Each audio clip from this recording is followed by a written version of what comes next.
നമസ്തേ. പുത്തൻ പുലരിയിലേക്ക് എല്ലാ പ്രിയപ്പെട്ട പ്രേക്ഷകർക്കും സ്വാഗതം. ആദ്യമേ തന്നെ ക്ഷമ ചോദിക്കുന്നു. ചെറിയൊരു സാങ്കേതിക പ്രശ്നം, ഒരല്പം ലേറ്റായി പോയി. കാണുന്നുണ്ട് പ്രേക്ഷകരുടെ കമന്റുകൾ, സ്നേഹം, ആശങ്ക.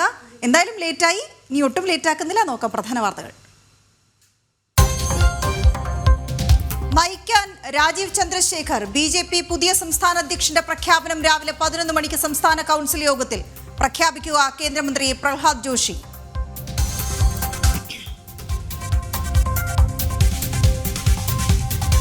ക്യാമ്പയിനുകൾക്ക് തദ്ദേശ സ്ഥാപനങ്ങളെ ബലിയാടാക്കാൻ സംസ്ഥാന സർക്കാർ. മാലിന്യമുക്തം നവകേരളത്തിന് തദ്ദേശ സ്ഥാപനങ്ങളുടെ ഫണ്ട് ചെലവഴിക്കാൻ നീക്കം. പ്ലാൻ ഫണ്ടും തനത് ഫണ്ടും ഉപയോഗപ്പെടുത്താമെന്ന് സർക്കാർ ഉത്തരവ്. ജനം ബ്രേക്കിംഗ്.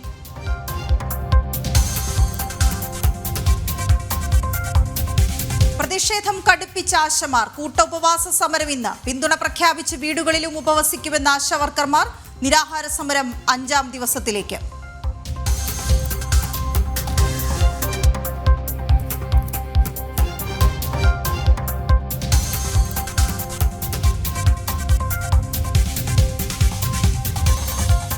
സംസ്ഥാനത്തെ വിജിലൻസ് അന്വേഷണം സംശയത്തിന്റെ നിഴലിൽ. അഴിമതി ഗണ്യമായി ഉയരുമ്പോഴും അന്വേഷണം നേരിടുന്ന സിവിൽ സർവീസ് ഉദ്യോഗസ്ഥരുടെ എണ്ണത്തിൽ കുറവ്.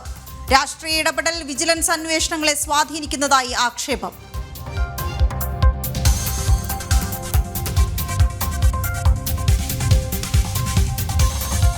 കേന്ദ്ര ഫണ്ടുകൾ സംസ്ഥാനം വകമാറ്റുന്നുവെന്ന ആരോപണങ്ങൾക്കിടെ കേന്ദ്ര ആഭ്യന്തര സെക്രട്ടറി ഇന്ന് കേരളത്തിൽ. പോലീസിന്റെ ആധുനികവൽക്കരണത്തിനുള്ള ഫണ്ട് വിനിയോഗം അടക്കം വിശദീകരിക്കണം.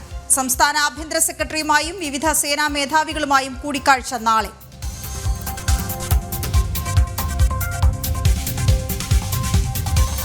സംസ്ഥാനത്തെ ലഹരി വ്യാപനം തടയാൻ മുഖ്യമന്ത്രി വിളിച്ച ഉന്നതതല യോഗം ഇന്ന്. ഉന്നത ഉദ്യോഗസ്ഥരും മന്ത്രിമാരും യോഗത്തിൽ. തുടർ നടപടികളും ചർച്ചയാകും.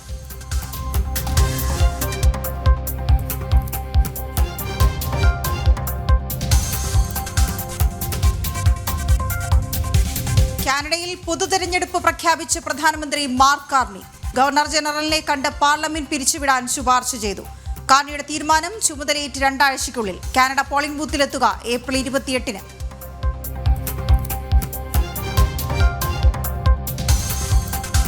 IPL-ൽ മുംബൈക്ക് തോൽവിയോടെ തുടക്കം. ചെന്നൈക്ക് 4 വിക്കറ്റിന് ജയം. അരങ്ങേറ്റത്തിൽ തിളങ്ങി മലയാളി താരം വിഘ്നേഷ് പുത്തൂർ. ഇന്ന് ഡൽഹി ലക്നൗ പോരാട്ടം.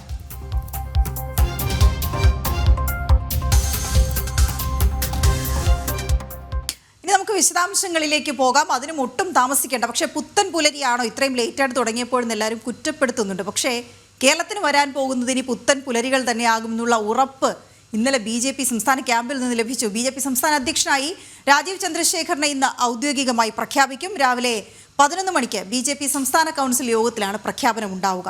കേരളത്തിന്റെ സംഘടനാ തെരഞ്ഞെടുപ്പിന്റെ ചുമതല വഹിക്കുന്ന കേന്ദ്രമന്ത്രി പ്രഹ്ലാദ് ജോഷിയാകും പ്രഖ്യാപനം നടത്തുക. വിവരങ്ങളുമായി വിനീഷ് ചേരുന്നു. വിനീഷ്, ഒരു പുതിയ ചുവടുവയ്പ്പിലേക്കാണ് കടക്കുന്നത്.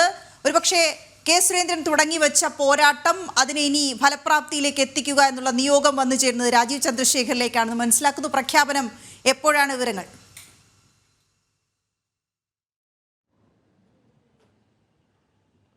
ഉച്ചയ്ക്ക് 11 മണിയോടുകൂടി തന്നെ പ്രഖ്യാപനം ഉണ്ടാകും എന്നാണ് നമുക്ക് അറിയാൻ സാധിക്കുന്നത്. നേരത്തെ വീണ സൂചിപ്പിച്ചതുപോലെ തന്നെ രാജീവ് ചന്ദ്രശേഖറിലേക്ക് ആ ഒരു പ്രവർത്തന ശൈലി കെ സുരേന്ദ്രൻ കൈമാറുമ്പോൾ സംഘടനാ തലത്തിൽ കെ സുരേന്ദ്രൻ ഉയർത്തിവെച്ച പാഠകങ്ങൾ, ആ പാഠകങ്ങൾ തുടർന്നു പോകാനുള്ള ഒരു നീക്കം തന്നെയായിരിക്കും രാജീവ് ചന്ദ്രശേഖറിന്റെ ഭാഗത്തുനിന്ന് ഉണ്ടാക്കുക എന്ന കാര്യത്തിൽ സംശയമില്ല.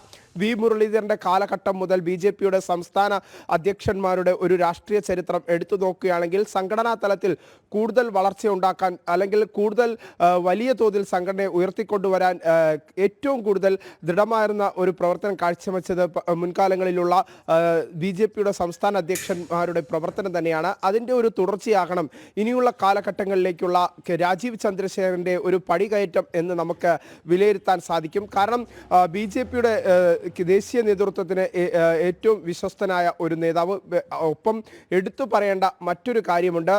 BJP BJP ദേശീയ നേതൃത്വത്തിൻ്റെ തീരുമാനത്തിനനുസരിച്ച് സംസ്ഥാന ഘടകമാകെ അല്ലെങ്കിൽ അത്തരത്തിൽ ഇന്നലെ ചേർന്ന സംസ്ഥാന കോർ കമ്മിറ്റിയിൽ ഒരേ സമവാക്യത്തിൽ ഒരേ തരത്തിൽ ഉയർന്നു വന്ന പേരായിരുന്നു രാജീവ് ചന്ദ്രശേഖരൻ്റേത് എന്ന് നമുക്ക് തുറന്നു പറയാൻ സാധിക്കും. കാരണം BJPയുടെ എല്ലാ നേതാക്കളും കേരളത്തിൻ്റെ ഒരു മാറ്റത്തിലേക്ക് BJPയുടെ പുതിയ ചുവടുവയ്പ്പിലേക്ക് കാര്യങ്ങൾ എത്തുന്നു എന്നതിൽ തന്നെയാണ് ഏറ്റവും കൂടുതൽ ഊന്നൽ നൽകിയിരിക്കുന്നത്. അതിൻ്റെ ഒരു പ്രധാന തുടക്കക്കാരനായി അല്ലെങ്കിൽ രാജീവ് ചന്ദ്രശേഖരൻ മാറുമോ എന്നാണ് രാഷ്ട്രീയ കേരളം ഇനി ഉറ്റുനോക്കുന്നത്. കാരണം BJPയെ സംബന്ധിച്ചിടത്തോളം സംഘടനാ തലത്തിൽ വലിയ രീതിയിലുള്ള മാറ്റങ്ങൾ കൊണ്ടുവരാൻ മുൻകാലങ്ങളിൽ കെ സുരേന്ദ്രൻ അടക്കമുള്ള മറ്റ് സംസ്ഥാന അധ്യക്ഷന്മാർക്ക് സാധിച്ചിരിക്കുന്നു. അതിന് തുടർച്ച എന്ന തരത്തിലേക്ക് രാജീവ് ചന്ദ്രശേഖരൻ മാറുമ്പോൾ അതിൽ കൂടുതൽ ശക്തി പകരാൻ രാജീവ് ചന്ദ്രശേഖരന് സാധിക്കും എന്ന് തന്നെയാണ് BJP സംസ്ഥാന നേതൃത്വവും ദേശീയ നേതൃത്വവും ഉറ്റുനോക്കുന്നത്. അതിൻ്റെ ഭാഗമായി രാജീവ് ചന്ദ്രശേഖരൻ ഇനി പ്രവർത്തനത്തിലേക്ക് സജീവമാകുന്ന ഘട്ടത്തിൽ അല്ലെങ്കിൽ സംസ്ഥാന അധ്യക്ഷ പദവി ഏറ്റെടുക്കുന്ന ഘട്ടത്തിൽ പുതിയ മാറ്റങ്ങൾ ഉണ്ടാകും എന്ന് തന്നെയാണ് രാഷ്ട്രീയ ലോകത്ത് അല്ലെങ്കിൽ കേരള രാഷ്ട്രീയത്തിൽ പുതിയ മാറ്റങ്ങൾ ഉണ്ടാകും എന്ന് തന്നെയാണ് BJPയുടെ പ്രവർത്തകരും നേതാക്കളും ഉറ്റുനോക്കുന്നത്. ഒപ്പം ദേശീയ നേതൃത്വവും ഉറ്റുനോക്കുന്നത് എന്ന കാര്യത്തിൽ സംശയമില്ല. 11 മണിയോടുകൂടി പ്രഹ്ലാദ് ജോഷി ആയിരിക്കും ഈ ഒരു പ്രഖ്യാപനം നടത്തുക. കേന്ദ്രമന്ത്രി പ്രഹ്ലാദ് ജോഷി ഇന്നലെ മുതൽ തന്നെ തിരുവനന്തപുരത്തുണ്ട്. അദ്ദേഹം ഇന്ന് 11 മണിയോ അല്ലെങ്കിൽ ഉച്ചയ്ക്കകത്ത് ഈ ഒരു പ്രഖ്യാപനം ഉണ്ടാകും എന്ന് തന്നെയാണ് നമുക്ക് മനസ്സിലാക്കാൻ സാധിക്കുന്നത്. ഇന്നലെ തന്നെ ഐക്യ കണ്ഠേന അല്ലെങ്കിൽ ഏക കണ്ഠേന തന്നെ സംസ്ഥാന നേതൃയോഗം ഈ രാജീവ് ചന്ദ്രശേഖരനെ തിരഞ്ഞെടുക്കുന്ന ഘട്ടത്തിലേക്ക് കാര്യങ്ങൾ എത്തുന്നു എന്നതാണ് നമുക്ക് ഏറെ ശ്രദ്ധേയമായ കാര്യം. കാരണം കഴിഞ്ഞ ദിവസം വരണാധികാരിക്ക് മുന്നിൽ നോമിനേഷൻ നൽകാൻ സമയത്ത് മറ്റൊരു പേരുകൾ എടുത്തു പറയാതെ സംഘടനാ തലത്തിൽ സംഘടനാ നേതൃത്വം ഏത് തരത്തിലുള്ള നിർദ്ദേശമാണോ മുന്നോട്ട് വയ്ക്കുന്നത് അതിന് സമാനമായ രീതിയിൽ ആ ഒരു കാഴ്ചപ്പാട് മുന്നിൽ കണ്ടുകൊണ്ട് ഓരോ നേതാക്കളും ഒരുമിച്ച് നിന്നുകൊണ്ട് രാജീവ് ചന്ദ്രശേഖരനെ നോമിനേഷൻ എത്തിക്കാൻ എല്ലാവരും ഒരുമിച്ച് BJP സംസ്ഥാന കാര്യാലയത്തിലേക്ക് എത്തുന്ന കാഴ്ച നമുക്ക് കാണാൻ സാധിക്കുന്നു. അത് ഒരുപക്ഷെ എനിക്ക് മനസ്സിലാക്കാൻ സാധിച്ചിട്ടുള്ളത് എന്ന് ഞാൻ പറയുന്നത് ഐക്യകണ്ഠേന ഒരു തീരുമാനത്തിലേക്ക് സംഘടനാ തലത്തിൽ കാര്യങ്ങൾ എത്തുന്നു. അത് വരുന്ന നിയമസഭാ തെരഞ്ഞെടുപ്പിനും 2026 എന്ന ലക്ഷ്യമാണ് കൂടുതലായി മുന്നോട്ട് വയ്ക്കുന്നത്. 2026 നിയമസഭാ തെരഞ്ഞെടുപ്പ് ഒപ്പം ഏറ്റവും അടുത്ത് പടിവാതിക്കൽ എത്തി നിൽക്കുന്ന തദ്ദേശ സ്വയംഭരണ തെരഞ്ഞെടുപ്പും രാജീവ് ചന്ദ്രശേഖരൻ മാറ്റങ്ങൾ സൃഷ്ടിക്കും എന്ന് തന്നെയാണ് BJP നേതൃത്വം പ്രതീക്ഷിക്കുന്നത്. കാരണം സംഘടനാ തലത്തിൽ വലിയ മാറ്റങ്ങൾ വലിയ അഴിച്ചുപണികൾ കഴിഞ്ഞ ഘട്ടങ്ങളിൽ ഉണ്ടായിട്ടുണ്ട്. കാരണം പുതിയ ഓരോ റവന്യൂ ജില്ലയിലും 2 ജില്ലാ അധ്യക്ഷന്മാരെ കണ്ടെത്തുന്ന തരത്തിൽ അങ്ങനെ സംസ്ഥാനത്തുടനീളം സംഘടനയെ വിപുലപ്പെടുത്തുന്ന തരത്തിലുള്ള പ്രവർത്തനത്തിലൊക്കെ സുരേന്ദ്രൻ്റെ കാൽവയ്പ്പുകൾ അല്ലെങ്കിൽ ദേശീയ നേതൃത്വം നൽകിയ നിലപാടുകൾക്കനുസരിച്ച് കെ സുരേന്ദ്രൻ സംഘടനയെ വളർത്തിക്കൊണ്ടുവന്ന ആ ഒരു കാഴ്ചപ്പാട് തന്നെയായിരിക്കും വരും കാലഘട്ടങ്ങളിലും ഉണ്ടാവുക. കാരണം മുൻകാലങ്ങളിൽ ബൂത്ത് തല പ്രവർത്തനങ്ങളിൽ BJP ശ്രദ്ധ കേന്ദ്രീകരിച്ചിരുന്നില്ല എന്ന ആക്ഷേപം പല ഘട്ടങ്ങളിൽ ഉണ്ടായിരുന്നെങ്കിൽ പോലും അതെല്ലാം മറികടന്നുകൊണ്ട് ബൂത്ത് തല പ്രവർത്തനങ്ങളിൽ പോലും സംഘടനാ തലത്തിൽ BJPയെ ഉയർത്തിക്കൊണ്ട് വരുന്ന തരത്തിൽ മുൻ സംസ്ഥാന അധ്യക്ഷന്മാർ പ്രവർത്തിച്ചു. അതിൻ്റെ ഒരു ഏറ്റവും വലിയ ഒരു വിജയ ഉദാഹരണമാണ് തൃശ്ശൂരിൽ സുരേഷ് ഗോപി ജയിച്ചു കയറിയത് എന്നാണ് BJP സംസ്ഥാന നേതൃത്വം വിലയിരുത്തുന്നത്. കേന്ദ്ര നേതൃത്വവും വിലയിരുത്തുന്നത് അതിൻ്റെ തുടർച്ചയെന്നോണം 2026 ലക്ഷ്യം വയ്ക്കുന്നു. 2026 നിയമസഭാ തെരഞ്ഞെടുപ്പ് ഏറ്റവും പ്രധാനം എന്നാണ് BJP കണക്ക് കൂട്ടുന്നത് എന്ന കാര്യത്തിൽ സംശയമില്ല. ഒപ്പം എടുത്തു പറയേണ്ട മറ്റൊരു കാര്യം വരാൻ പോകുന്ന തദ്ദേശ സ്വയംഭരണ തെരഞ്ഞെടുപ്പ്. ആ തദ്ദേശ സ്വയംഭരണ തെരഞ്ഞെടുപ്പിൽ തിരുവനന്തപുരത്ത് ഇത്തവണ തീപാറും, തിരുവനന്തപുരം നഗരസഭയിൽ ഇത്തവണ തീപാറും എന്ന കാര്യത്തിൽ സംശയമില്ല. അങ്ങനെ സംഘടനാ തലത്തിൽ കൂടുതൽ ഊർജം കൈവരിക്കുന്ന തരത്തിലേക്ക് തിരുവനന്തപുരമെന്നും തിരഞ്ഞെടുപ്പുകളെന്നും ഒക്കെ പറഞ്ഞപ്പോഴാണ് വിനീഷ് കഴിഞ്ഞ തിരഞ്ഞെടുപ്പിൽ ഒരു പക്ഷേ രാജീവ് ചന്ദ്രശേഖരന്റെ സ്ഥാനാർത്ഥിത്വം ഉണ്ടായപ്പോൾ തന്നെ നാട്ടുകാർ ജനം അത് അംഗീകരിച്ചതാണ് ഈ രാജീവ് ചന്ദ്രശേഖർ എന്ന ജനനേതാവിനെ. അതിപ്പോൾ BJP ഏറ്റെടുത്തിരിക്കുന്നു തലപ്പത്തേക്ക്. അതുകൊണ്ട് തന്നെ ഇനി വരാൻ പോകുന്ന തദ്ദേശ ഭരണ അതിനുശേഷം വരുന്ന നിയമസഭാ തെരഞ്ഞെടുപ്പുകളിൽ എത്ര കണ്ട ആത്മവിശ്വാസം വർദ്ധിക്കും ഈ പുതിയ അധ്യക്ഷ സ്ഥാനം?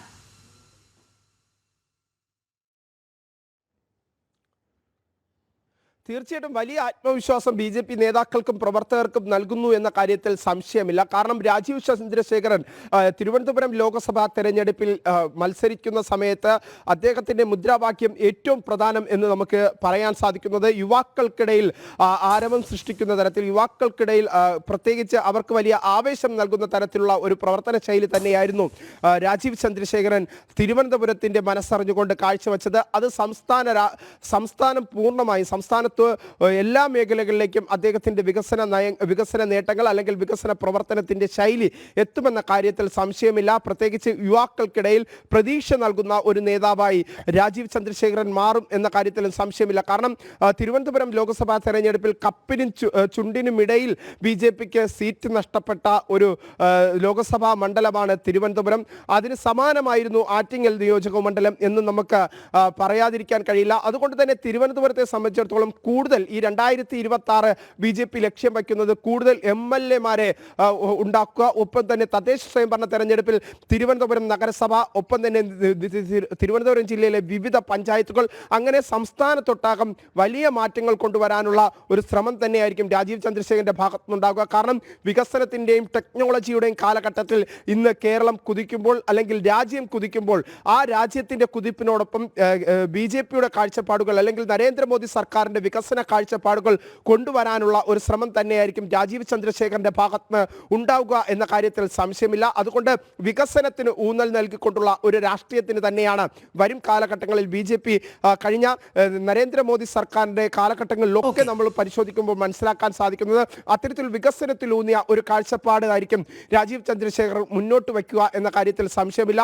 എന്തായിരുന്നാലും BJPയെ സംബന്ധിച്ചിടത്തോളം ഏറ്റവും സന്തോഷകരമായ ദിനത്തിലേക്ക് BJPയുടെ സംസ്ഥാന നേതൃത്വവും ഒപ്പം തന്നെ ഓരോ പാർട്ടി പ്രവർത്തകരും അണികളും മുന്നോട്ട് പോകുന്ന ഒരു ഘട്ടത്തിലേക്കാണ് ഇനി വരും മണിക്കൂറിലേക്ക് നീങ്ങാൻ പോകുന്നത്. കാരണം തങ്ങളുടെ ഒരു പുതിയ സംസ്ഥാന അധ്യക്ഷനെ തെരഞ്ഞെടുക്കുന്നു. മറ്റു തരത്തിൽ നോക്കുകയാണെങ്കിൽ K. സുരേന്ദ്രൻ അടക്കമുള്ളവർ നേതാക്കൾ മുന്നോട്ട് വച്ച ആ ഒരു കാഴ്ചപ്പാട്, ആ കാഴ്ചപ്പാടിന് ഊന്നൽ നൽകുന്ന തരത്തിൽ സംഘടനാ തലത്തിൽ സംഘടനയെ കൂടുതൽ ഉയരത്തിലേക്ക് കൊണ്ടുവരാൻ രാജീവ് ചന്ദ്രശേഖരന് സാധിക്കും എന്ന വിലയിരുത്തൽ പാർട്ടി പ്രവർത്തകർക്കിടയിൽ, സാധാരണക്കാരായ പ്രവർത്തകർക്കിടയിലും ഒപ്പം തന്നെ പാർട്ടി നേതാക്കൾക്കിടയിലും ഉണ്ടായിട്ടുണ്ട്. അതിൻ്റെ ഒരു വലിയ മാറ്റമായിരിക്കും വരുന്ന രാജീവ് ചന്ദ്രശേഖരന്റെ സ്ഥാനം ഏറ്റെടുത്തുകൊണ്ട് സംസ്ഥാന അധ്യക്ഷ സ്ഥാനത്തിലേക്ക് രാജീവ് ചന്ദ്രശേഖരൻ എത്തുമ്പോൾ ഉണ്ടാകുക എന്ന കാര്യത്തിൽ സംശയമില്ല. വീണ. ശരി വിനീഷ്, ഏതായാലും പുതിയൊരു ഊർജ്ജമാകും ഇന്ന് ലഭിക്കുക BJPക്ക്.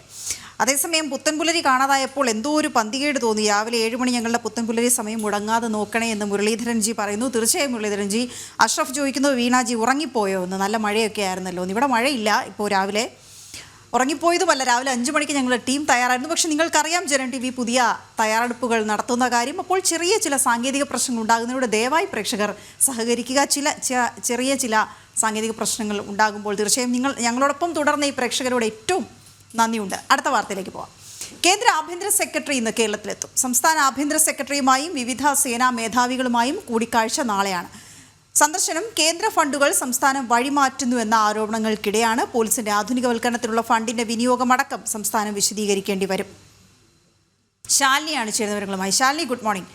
സംസ്ഥാന ആഭ്യന്തര സെക്രട്ടറി മറ്റ് ഉന്നത ഉദ്യോഗസ്ഥരൊക്കെയും കണക്ക് കൃത്യമായി ബോധിപ്പിക്കേണ്ടി വരുമെന്നുള്ള കാര്യത്തിൽ തർക്കമില്ല. പ്രത്യേകിച്ച് ഈ പോലീസ് ഫണ്ടിന്റെ കാര്യങ്ങളിൽ അത് വകമാറ്റി ചെലവഴിച്ചു എന്നതടക്കം വാർത്തകൾ നമ്മൾ തന്നെ നൽകിയതാണ്. വിവരങ്ങൾ എന്താണ്?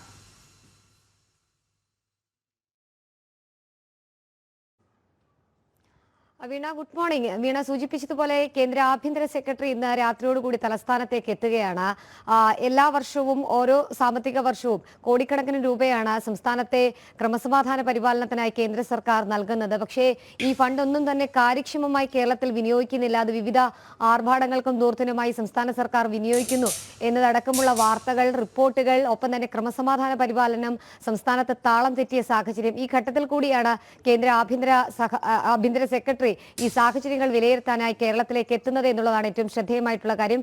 ഇന്ന് രാത്രിയോടുകൂടി തിരുവനന്തപുരത്ത് എത്തുന്ന അദ്ദേഹം നാളെ ഫയർഫോഴ്സ് മേധാവി, സംസ്ഥാന പോലീസ് മേധാവി, ജയിൽ മേധാവി എന്നിവരുമായും സംസ്ഥാന ആഭ്യന്തര സെക്രട്ടറിയുമായും കൂടിക്കാഴ്ച നടത്തുന്നുണ്ട്. എന്തുകൊണ്ടാണ് ഈ ക്രമസമാധാന പരിപാലനത്തിന് നൽകുന്ന തുക അതിനുവേണ്ടി വിനിയോഗിക്കാതെ മറ്റ് കാര്യങ്ങൾക്കായി വിനിയോഗിക്കുന്നത് എന്നതടക്കമുള്ള കാര്യങ്ങളിൽ അദ്ദേഹം ഒരു വ്യക്തത വരുത്തും. ഒപ്പം തന്നെ ഈ മാവോയിസ്റ്റ് ആക്രമണമൊക്കെ സംസ്ഥാനത്ത് വ്യാപിക്കുന്ന സാഹചര്യത്തിൽ, എണ്ണം ഉണ്ടാകുന്ന സാഹചര്യത്തിൽ ഇതിനെയൊക്കെ അമർച്ച ചെയ്യാൻ കേന്ദ്രം നൽകുന്ന ഫണ്ട് എന്തിനു വിനിയോഗിച്ചു എന്നതടക്കമുള്ള കാര്യങ്ങളിൽ വ്യക്തമായ കണക്ക് സംസ്ഥാനം കേന്ദ്ര ആഭ്യന്തര സെക്രട്ടറിക്ക് മുൻപാകെ നൽകേണ്ടി വരും. കൂടാതെ കേസന്വേഷണത്തിന് പോകുന്ന വാഹനങ്ങളിൽ പെട്രോൾ അടിക്കാനും ഡീസൽ അടിക്കാനും സംസ്ഥാനത്തെ പോലീസിന് സാധിക്കാത്ത സാഹചര്യങ്ങൾ ഉണ്ടാകുന്ന പശ്ചാത്തലം, ഒപ്പം തന്നെ പാതി വഴിയിലും കേസന്വേഷണത്തിന് തമിഴ്നാട്ടിലേക്ക് അടക്കം പോയ സംസ്ഥാന പോലീസിന്റെ വാഹനങ്ങൾ കേടാകുന്ന പശ്ചാത്തലം, പുതിയ വാഹനങ്ങൾ വാങ്ങാൻ ധനവകുപ്പിനോട് ആവശ്യപ്പെട്ടു ആവശ്യപ്പെട്ടിട്ടും സംസ്ഥാന പോലീസ് മേധാവിയുടെ ആ ഒരു ആവശ്യം ധനവകുപ്പ് അംഗീകരിക്കാത്ത പശ്ചാത്തലം,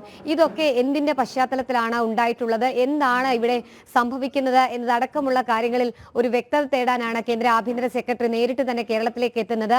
വിവിധ ഭാഗങ്ങളിൽ നിന്ന് പരാതികൾ ഉയർന്ന പശ്ചാത്തലം, ഒപ്പം തന്നെ ക്രമസമാധാന പരിപാലനത്തിന് നൽകുന്ന ഫണ്ട് സംസ്ഥാന സർക്കാരിനും, ഒപ്പം തന്നെ ഈ അടുത്ത മാവോയിസ്റ്റ് വേട്ടയ്ക്കടക്കം നൽകിയിട്ടുള്ള കേന്ദ്ര ഫണ്ട് സംസ്ഥാനത്തെ മുഖ്യമന്ത്രിയുടെ വാടകയ്ക്കെടുക്കുന്ന ഹെലികോപ്റ്ററിന് വേണ്ടി വിനിയോഗിച്ചു എന്നതടക്കമുള്ള വാർത്തകൾ പുറത്തു വന്ന പശ്ചാത്തലം, ഇത്തരത്തിൽ തുക വകമാറ്റിയത് എന്തിന്റെ പശ്ചാത്തലത്തിലാണ്, ആരോട് ചോദിച്ചിട്ടാണ് എന്നതടക്കമുള്ള കാര്യങ്ങളിൽ സംസ്ഥാന പോലീസ് മേധാവി കൃത്യതയും വ്യക്തതയും ഈ ആഭ്യന്തര സെക്രട്ടറിക്ക് മുൻപാകെ നൽകേണ്ടി വരും. എന്തായാലും ഇക്കാര്യങ്ങളൊക്കെ ചോദിച്ചറിയാനും നേരിട്ട് വിശദാംശങ്ങൾ നൽകാനും ഇതൊക്കെ പരിഗണിച്ചും പരിശോധിച്ച ശേഷമായിരിക്കും അടുത്ത സാമ്പത്തിക വർഷത്തെ തുക അനുവദിക്കുന്ന നടപടികൾ കേന്ദ്രം സ്വീകരിക്കുക. ഇതിന് മുന്നോടിയായിട്ടാണ് ഇപ്പോൾ കേന്ദ്ര ആഭ്യന്തര സെക്രട്ടറി നേരിട്ട് തന്നെ കേരളത്തിലെത്തി സാഹചര്യങ്ങൾ വിലയിരുത്താൻ പോകുന്നത്. എന്തായാലും സംസ്ഥാന ഫയർഫോഴ്സ് മേധാവി അടക്കമുള്ളവർ പുതിയ വാഹനങ്ങൾ വാങ്ങാനും ഒപ്പം തന്നെ ദൈനംദിന പ്രവർത്തനങ്ങൾക്കുമായി ഫണ്ട് ആവശ്യപ്പെട്ടിട്ടും നൽകാത്തൊരു സാഹചര്യം സർക്കാർ തലത്തിൽ നിന്നുണ്ട്. കൂടാതെ മറ്റ് ജയിൽ വകുപ്പിനടക്കമുള്ള ഫണ്ട് കൃത്യമായ ഇടവേളകളിൽ നൽകാത്തൊരു സാഹചര്യം കൂടിയുണ്ട്. ഈ ഘട്ടത്തിൽ കൂടി പരാതികൾ ഉയർന്ന സാഹചര്യം, ഒപ്പം തന്നെ സംസ്ഥാനത്തെ ക്രമസമാധാന പരിപാലനം താളം തെറ്റിയ സാഹചര്യം, ഇതൊക്കെ മുന്നിൽ കണ്ടുകൊണ്ടും ഒപ്പം തന്നെ ഇതിലെങ്ങനെ ഇനി അടുത്ത നടപടികളിലേക്ക് കടക്കാം, അല്ലെങ്കിൽ ഇത് എങ്ങനെ മറികടക്കാം എന്നതടക്കമുള്ള കാര്യങ്ങളിൽ വ്യക്തത തേടാൻ കൂടിയും ഒപ്പം തന്നെ കൃത്യമായി ഫണ്ട് വിനിയോഗത്തിൽ ഉണ്ടായ സംസ്ഥാനത്തിന്റെ വീഴ്ച പരിശോധിക്കാൻ കൂടിയാണ് കേന്ദ്ര ആഭ്യന്തരമന്ത്രി ഇന്ന് തലസ്ഥാനത്തേക്ക് വരുന്നത്. സർക്കാരിനെ സംബന്ധിച്ചിടത്തോളം ആഭ്യന്തര സെക്രട്ടറിയുടെ കണ്ടെത്തലുകൾ, ഒപ്പം തന്നെ അദ്ദേഹം നൽകുന്ന റിപ്പോർട്ട് അടക്കമുള്ള കാര്യങ്ങൾ വരും ദിവസങ്ങളിലെ ഫണ്ട് വകയിരുത്തലും വിലയിരുത്തലും അടക്കം നിർണായകമാകുമെന്നതിൽ സംശയമില്ല. വീണ. ശരി ശാലിനി. പ്രകാശൻ വേലിക്കുട്ടി പറയുന്നു, കുഴപ്പിക്കുന്ന കണക്ക് ദയവ് ചെയ്ത് കേന്ദ്രം ചോദിക്കരുത് എന്ന്. തീർച്ചയായും കണക്ക് പറയേണ്ടി വരും പലരോടും.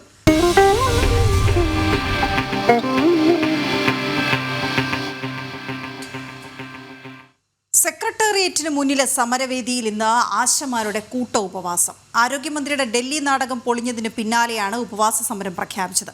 ആശമാരുടെ തുടർ നിരാഹാരം ഇന്ന് 5ാം ദിവസത്തിലേക്ക് കടക്കുകയാണ്. സംസ്ഥാന സർക്കാരിന്റെ അവഗണന തുടരുന്നതിനിടെയാണ് ആശമാർ സമരം കടുപ്പിക്കുന്നത്. ടിൻഡു ദാസ് ചേരുന്നവരുമായി. Tindu, good morning. ഈ ആശമാർക്ക് ഓരോ ദിവസവും ഇങ്ങനെ നിരാശയുടെ ദിവസങ്ങളാണെന്ന് പറയേണ്ടി വരും. അത് നിരാഹാരം തുടങ്ങി അവർ ഇപ്പോൾ ഇന്ന് വീണ്ടും കടുപ്പിക്കുകയാണ്. അത് സെക്രട്ടേറിയറ്റ് മുന്നിലുള്ളവരെല്ലാവരും ഉപവാസത്തിലേക്ക് കടക്കുമ്പോൾ തന്നെ വീടുകളിലുള്ളവരും ഈ ഉപവാസത്തിൽ പങ്കുചേരുന്നു എന്ന റിപ്പോർട്ടുകളാണ്. വിവരങ്ങൾ.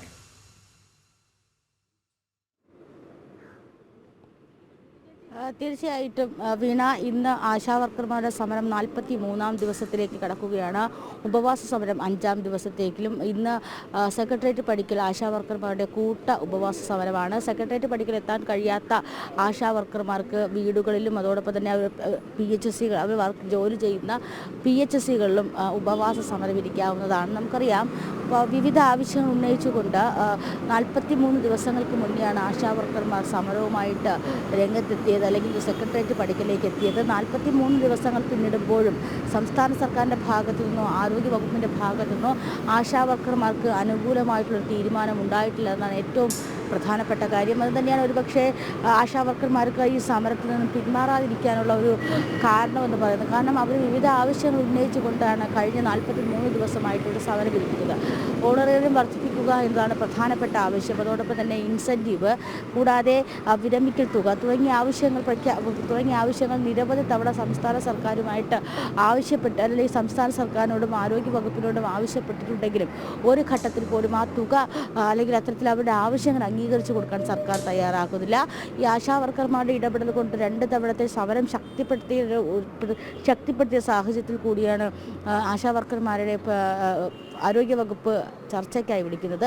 ഈ ചർച്ചയ്ക്ക് വിളിക്കുമ്പോൾ 2 ഭാഗത്തു നിന്നും ചർച്ച നടക്കുമ്പോൾ ഇടപെടലുകളും അതോടൊപ്പം തന്നെ സമവായങ്ങളും ഉണ്ടാവണം. പക്ഷേ സർക്കാരിൻ്റെ ഭാഗത്തു നിന്നും സമവായം ഉണ്ടായിട്ടില്ല. സർക്കാരിൻ്റെ ഭാഗത്തു നിന്നും ഇവരെ അപ്പോഴും തളർത്തുന്ന നിലപാടുകളാണ് ഉണ്ടായത്. നിരവധി തവണ ഇവരുടെ ആവശ്യം, നിങ്ങൾക്ക് സംസ്ഥാന സർക്കാരിന് ഓണറേറിയ വിധത്തിൽ എത്ര വരെ കൂട്ടാൻ സാധിക്കുമെന്നൊരു ഓപ്ഷൻ കൂടി ആശാവർക്കർമാർ മുന്നോട്ട് വെച്ചിരുന്നു. പക്ഷേ അത് ഒരു ഘട്ടത്തിൽ പോലും സർക്കാർ അത് അംഗീകരിച്ചു കൊടുക്കാൻ തയ്യാറായില്ല. ആശാവർക്കർമാരോട് ചോദിച്ച ചോദ്യം എന്ന് പറയുന്നത്, നിങ്ങൾ ഇവിടെ ലേലം വിളിക്കാനാണോ ചർച്ചയ്ക്ക് വന്നത്?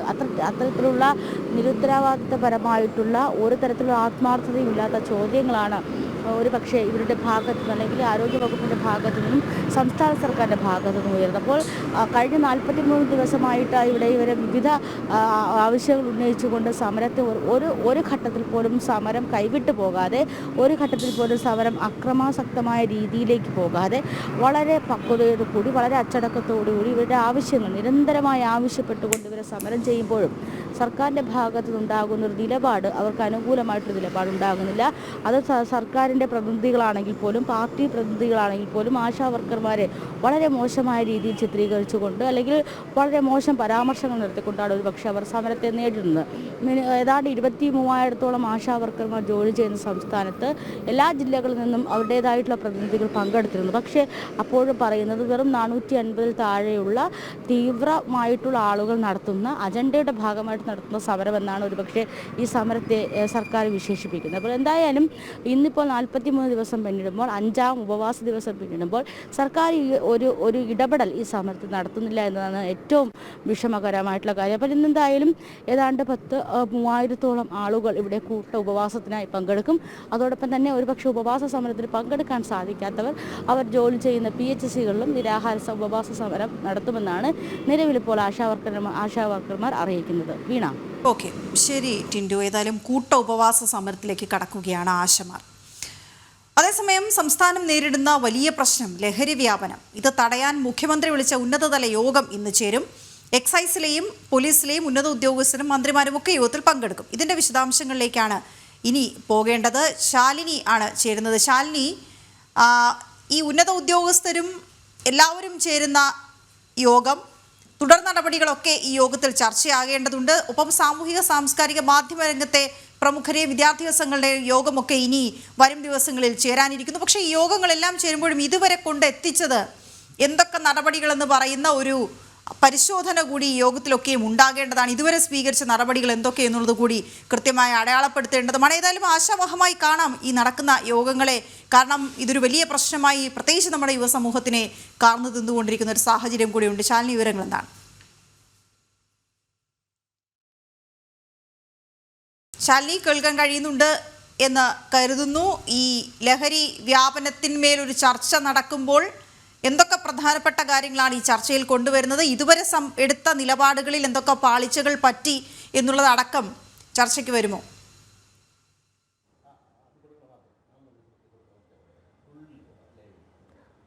വീണ, സംസ്ഥാനത്ത് ലഹരി ഉപയോഗം, അതിന്റെ വിപണനം, ക്യാമ്പസുകൾ കേന്ദ്രീകരിച്ച് അതിന്റെ വ്യാപകമായിട്ടുള്ള വിപണനങ്ങളടക്കം വർദ്ധിക്കുന്ന സാഹചര്യത്തിൽ കൂടിയാണ് മുഖ്യമന്ത്രിയുടെ അധ്യക്ഷതയിൽ ഇത്തരത്തിലൊരു യോഗം ഇന്ന് ചേരുന്നത്.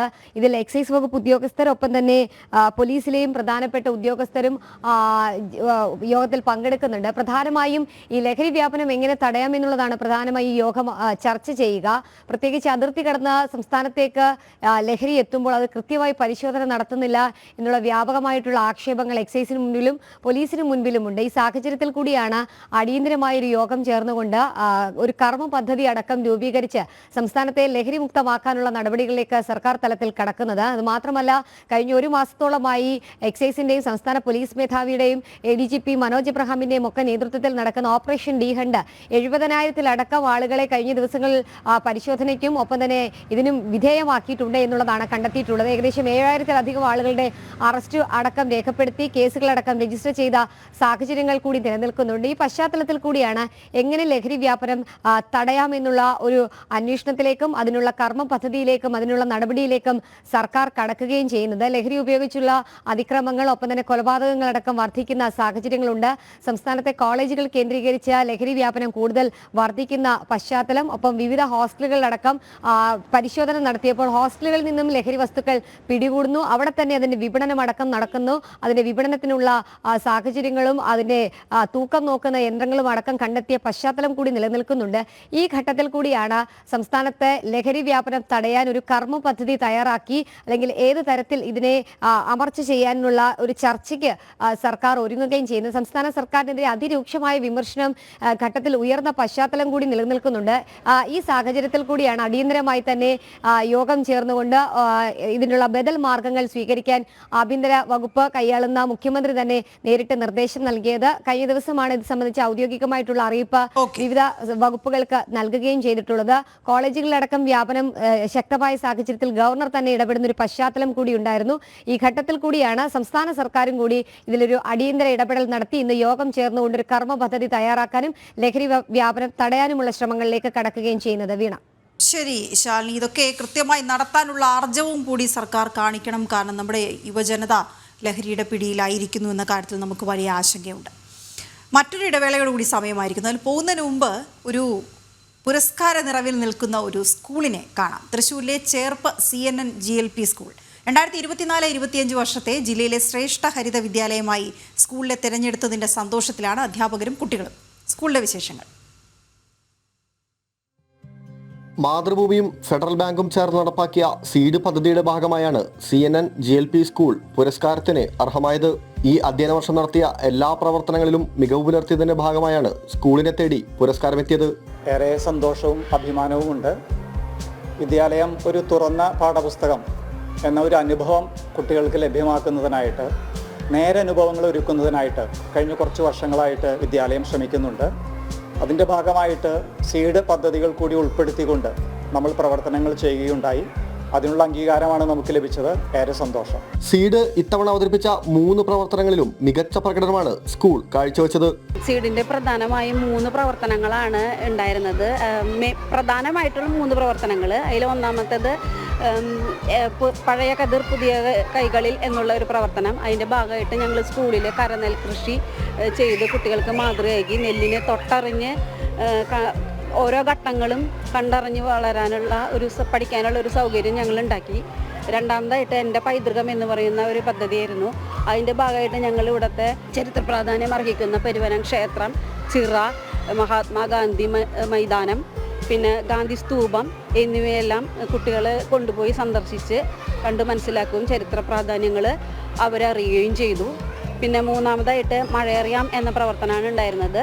അതിൻ്റെ ഭാഗമായിട്ട് മഴ ഏറ്റവും കൂടുതൽ മഴ പെയ്ത ദിവസങ്ങളും മഴമാപിനി നിർമ്മാണവും അത് അളന്ന് രേഖപ്പെടുത്തലും, അതുപോലെ മഴ ചിത്രങ്ങൾ വരയ്ക്കൽ, മഴയെക്കുറിച്ചുള്ള കവിതകൾ ശേഖരിക്കൽ എന്നീ പ്രവർത്തനങ്ങളെല്ലാം നടത്തി. അതുകൂടാതെ സീഡിൻ്റെ മറ്റു പ്രവർത്തനങ്ങളും വളരെ നന്നായിട്ട് ചെയ്യുകയും ചെയ്തു. അക്കാദമിക് പ്രവർത്തനങ്ങളിലടക്കം മികച്ച നിലവാരമാണ് സ്കൂൾ പുലർത്തുന്നത്. 25,000 രൂപയും സർട്ടിഫിക്കറ്റും അടങ്ങുന്നതാണ് പുരസ്കാരം. ജനം, തൃശൂർ. കണ്ണൂർ മുഴുപ്പിലങ്ങാട്ടെ BJP പ്രവർത്തകൻ സൂരജിനെ വെട്ടിക്കൊന്ന കേസിലെ പ്രതികളുടെ ശിക്ഷാവിധി ഇന്ന്. മുഖ്യമന്ത്രിയുടെ പ്രസ് സെക്രട്ടറി PM മനോജിന്റെ സഹോദരൻ മനോരാജ് നാരായണൻ, TP വധക്കേസ് പ്രതി TK രജീഷ് അടക്കം 9 പേരാണ് കേസിലെ പ്രതികൾ. സൂരജ് വധക്കേസിൽ 9 പ്രതികളെയാണ് കുറ്റക്കാരാണെന്ന് കഴിഞ്ഞ ദിവസം കോടതി കണ്ടെത്തിയത്. TP വധക്കേസിൽ ശിക്ഷിക്കപ്പെട്ട TK രജീഷും മുഖ്യമന്ത്രിയുടെ പ്രസ് സെക്രട്ടറി PM മനോജിന്റെ സഹോദരൻ മനോരാജ് നാരായണനും സൂരജിന്റെ കൊലപാതകത്തിൽ നേരിട്ട് പങ്കെടുത്തതായും തെളിഞ്ഞു. ഇവരുൾപ്പെടെ 1 മുതൽ 6 വരെ പ്രതികളാണ് കൊലപാതകത്തിൽ നേരിട്ട് പങ്കെടുത്തത്. 7 മുതൽ 9 വരെ പ്രതികൾക്കെതിരെ ഗൂഢാലോചന കുറ്റവും തെളിഞ്ഞു. 11ാം പ്രതിയാണ് കൊല നടത്തിയവരെ ഒളിവിൽ താമസിക്കാൻ സഹായിച്ചത്. കുറ്റം തെളിഞ്ഞ സാഹചര്യത്തിൽ പ്രതികൾക്ക് കടുത്ത ശിക്ഷ തന്നെ കോടതി വിധിക്കുമെന്നാണ് കരുതുന്നത്. നീണ്ട 20 വർഷത്തിനു ശേഷമാണ് സൂരജ് വധക്കേസിന്റെ ശിക്ഷ വിധിക്കുന്നത്. CPM വിട്ട് BJPയിൽ ചേർന്നതിന്റെ വൈരാഗ്യത്തിലാണ് 2005 ആഗസ്റ്റ് 7 രാവിലെ 8:40 സൂരജിനെ CPM ക്രിമിനൽ സംഘം വെട്ടിക്കൊലപ്പെടുത്തിയത്. ജനം, കണ്ണൂർ. മിഥുൻ പിള്ള ചേരുന്ന വിവരങ്ങളുമായി. മിഥുൻ, എപ്പോഴത്തേക്കാണ് വിധി പ്രഖ്യാപനം ഉണ്ടാവുക? വീണ, തലശ്ശേരി പ്രിൻസിപ്പൽ സെഷൻസ് കോടതി ഏതാണ്ട് 11 മണിയോടുകൂടി ഈ കേസിന്റെ വിധി പറയുമെന്നാണ് നമ്മൾ പ്രതീക്ഷിക്കുന്നത്. ഇക്കഴിഞ്ഞ വെള്ളിയാഴ്ചയാണ് ഈ കേസിലെ 9 പ്രതികളെ കുറ്റക്കാരാണെന്ന് കോടതി കണ്ടെത്തിയത്. ഇതിൽ തന്നെ മുഖ്യമന്ത്രിയുടെ പ്രസ് സെക്രട്ടറി PM മനോജിന്റെ സഹോദരൻ PM മനോരാജ് നാരായണനും ഈ കേസിലെ പ്രധാന പ്രതിയാണ്. ഇയാൾ ഈ കുറ്റകൃത്യത്തിൽ നേരിട്ട് പങ്കെടുത്തിട്ടുണ്ട് എന്നാണ് കോടതി കണ്ടെത്തിയിരിക്കുന്നത്. അതായത് ഈ കേസിൽ 6 പേരാണ് സൂരജിനെ വടിവാളും മറ്റും ഉപയോഗിച്ച് കൊലപ്പെടുത്തിയത്. ആ 6 പ്രതികളിൽ 5-ാമനാണ് ഈ PM മനോജിന്റെ സഹോദരൻ മനോരാജ് നാരായണൻ. അതുപോലെ തന്നെ TP കേസിൽ ശിക്ഷിക്കപ്പെട്ട് ജയിലിൽ കഴിയുന്ന TK രജീഷ്, അയാളാണ് ഈ കേസിലെ 2-ാം പ്രതി. അതായത് TP കേസിൽ ഇയാൾ പിടിയിലായ സമയത്ത് നടത്തിയ കുറ്റസമ്മത മൊഴിയാണ് TK രജീഷിനെയും അതുപോലെ തന്നെ മനോരാജ് നാരായണനെയും ഈ കേസിലെ പ്രതിയാക്കിയതെന്ന് തന്നെ പറയേണ്ടിയിരിക്കുന്നു. TK രജീഷിനെ ഈ കൊലപാതകത്തിൽ മാത്രമല്ല പല കൊലപാതകങ്ങളിലും അയാൾക്ക് പങ്കുണ്ട് എന്നുള്ളൊരു വെളിപ്പെടുത്തൽ ഈ TP കേസിൽ ഇയാൾ പിടിയിലായ സമയത്താണ് നടത്തിയത്. TK രജീഷിനെ കൂടാതെ NV Yogesh, K Shamjith, Manoraj Narayanan, Sajeevan, Prabhakaran, KV Padmanabhan, Pradeepan, Radhakrishnan എന്നീ പ്രതികളാണ് കുറ്റക്കാരാണെന്ന് ജില്ലാ പ്രിൻസിപ്പൽ സെഷൻസ് കോടതി കണ്ടെത്തിയിരിക്കുന്നത്. ഏതായാലും 1 മുതൽ 6 വരെയുള്ള പ്രതികളാണ് കൊലപാതകത്തിൽ നേരിട്ട് പങ്കെടുത്തത്. 7 മുതൽ 9 വരെയുള്ള പ്രതികൾക്കെതിരെ ഗൂഢാലോചന കുറ്റവും തെളിഞ്ഞു. ഒളിവിൽ താമസിക്കാൻ സഹായിച്ച ആളാണ് 11-ാം പ്രതി. ഏതായാലും ഈ കേസുമായി ബന്ധപ്പെട്ട് ഇന്ന് ശിക്ഷ വരികയാണ്. പരമാവധി ശിക്ഷ തന്നെ ഈ പ്രതികൾക്ക് ലഭിക്കുമെന്നൊരു പ്രതീക്ഷയാണ് പ്രോസിക്യൂഷൻ ഉൾപ്പെടെ മുന്നോട്ട് വയ്ക്കുന്നത്. ഈ കുറ്റക്കാരാണെന്ന് കണ്ടെത്തിയ ആളുകളെ തന്നെ പിന്തുണച്ചുകൊണ്ട് CPM ജില്ലാ നേതൃത്വം അടക്കം രംഗത്ത് വന്നത് നമ്മൾ കഴിഞ്ഞ ദിവസങ്ങളിൽ കണ്ടതാണ്. കാരണം സാധാരണഗതിയിൽ എന്താണോ CPM കഴിഞ്ഞ കാലങ്ങളിൽ പിന്തുടർന്ന ഒരു നയം, അത് ഈ കേസിന്റെ കാര്യത്തിലും തുടർന്നു എന്നുള്ളതാണ് ഏറ്റവും എടുത്തു പറയേണ്ട ഒരു കാര്യം. കാരണം കോടതി കുറ്റക്കാരാണെന്ന് കണ്ടെത്തിയ ആളുകളെ പോലും അവർ കുറ്റക്കാരാണെന്ന് അംഗീകരിക്കാൻ CPM നേതൃത്വം തയ്യാറാകുന്നില്ല.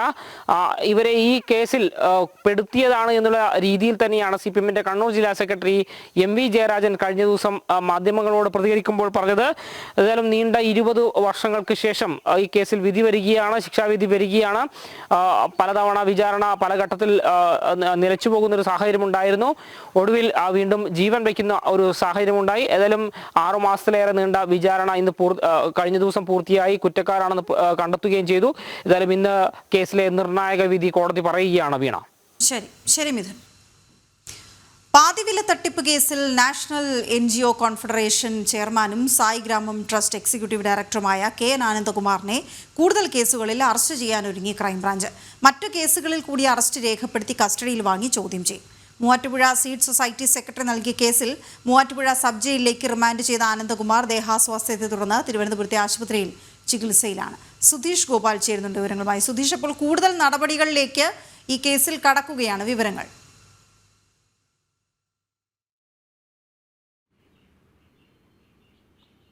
വീണ, പാതിവില തട്ടിപ്പ് കേസിൽ ഏതാണ്ട് 32 കേസുകളാണ് ഇപ്പോൾ സായിഗ്രാമം ചെയർമാൻ എക്സിക്യൂട്ടീവ് ഡയറക്ടറും അതോടൊപ്പം തന്നെ നാഷണൽ NGO ഫെഡറേഷൻ്റെ ചെയർമാനുമായിട്ടുള്ള ആനന്ദകുമാറിനെതിരെ എടുത്തിട്ടുള്ളത്. ഈ കേസുകളിൽ ഒരു കേസിൽ മാത്രമാണ് അറസ്റ്റ് രേഖപ്പെടുത്തിയിട്ടുള്ളത്. മറ്റ് കേസുകളിൽ കൂടി അറസ്റ്റ് രേഖപ്പെടുത്തി കസ്റ്റഡിയിൽ വാങ്ങി ചോദ്യം ചെയ്യാനാണ് ഇപ്പോൾ നീക്കം നടത്തുന്നത്. ഇതിൽ ആനന്ദകുമാർ പറയുന്നത് തനിക്ക് ഇതിൻ്റെ ലാഭവിഹിതമല്ല കിട്ടിയത്, ഈ സായിഗ്രാമം ട്രസ്റ്റിനു വേണ്ടിയുള്ള സഹായങ്ങൾ, സാമ്പത്തിക സഹായങ്ങൾ മാത്രമാണ് ലഭിച്ചതെന്നാണ് പറയുന്നത്. എന്നാൽ 7.5 കോടിയുടെ തട്ടിപ്പ് നടന്നു എന്നതാണ് ക്രൈംബ്രാഞ്ചിൻ്റെ കണ്ടെത്തൽ.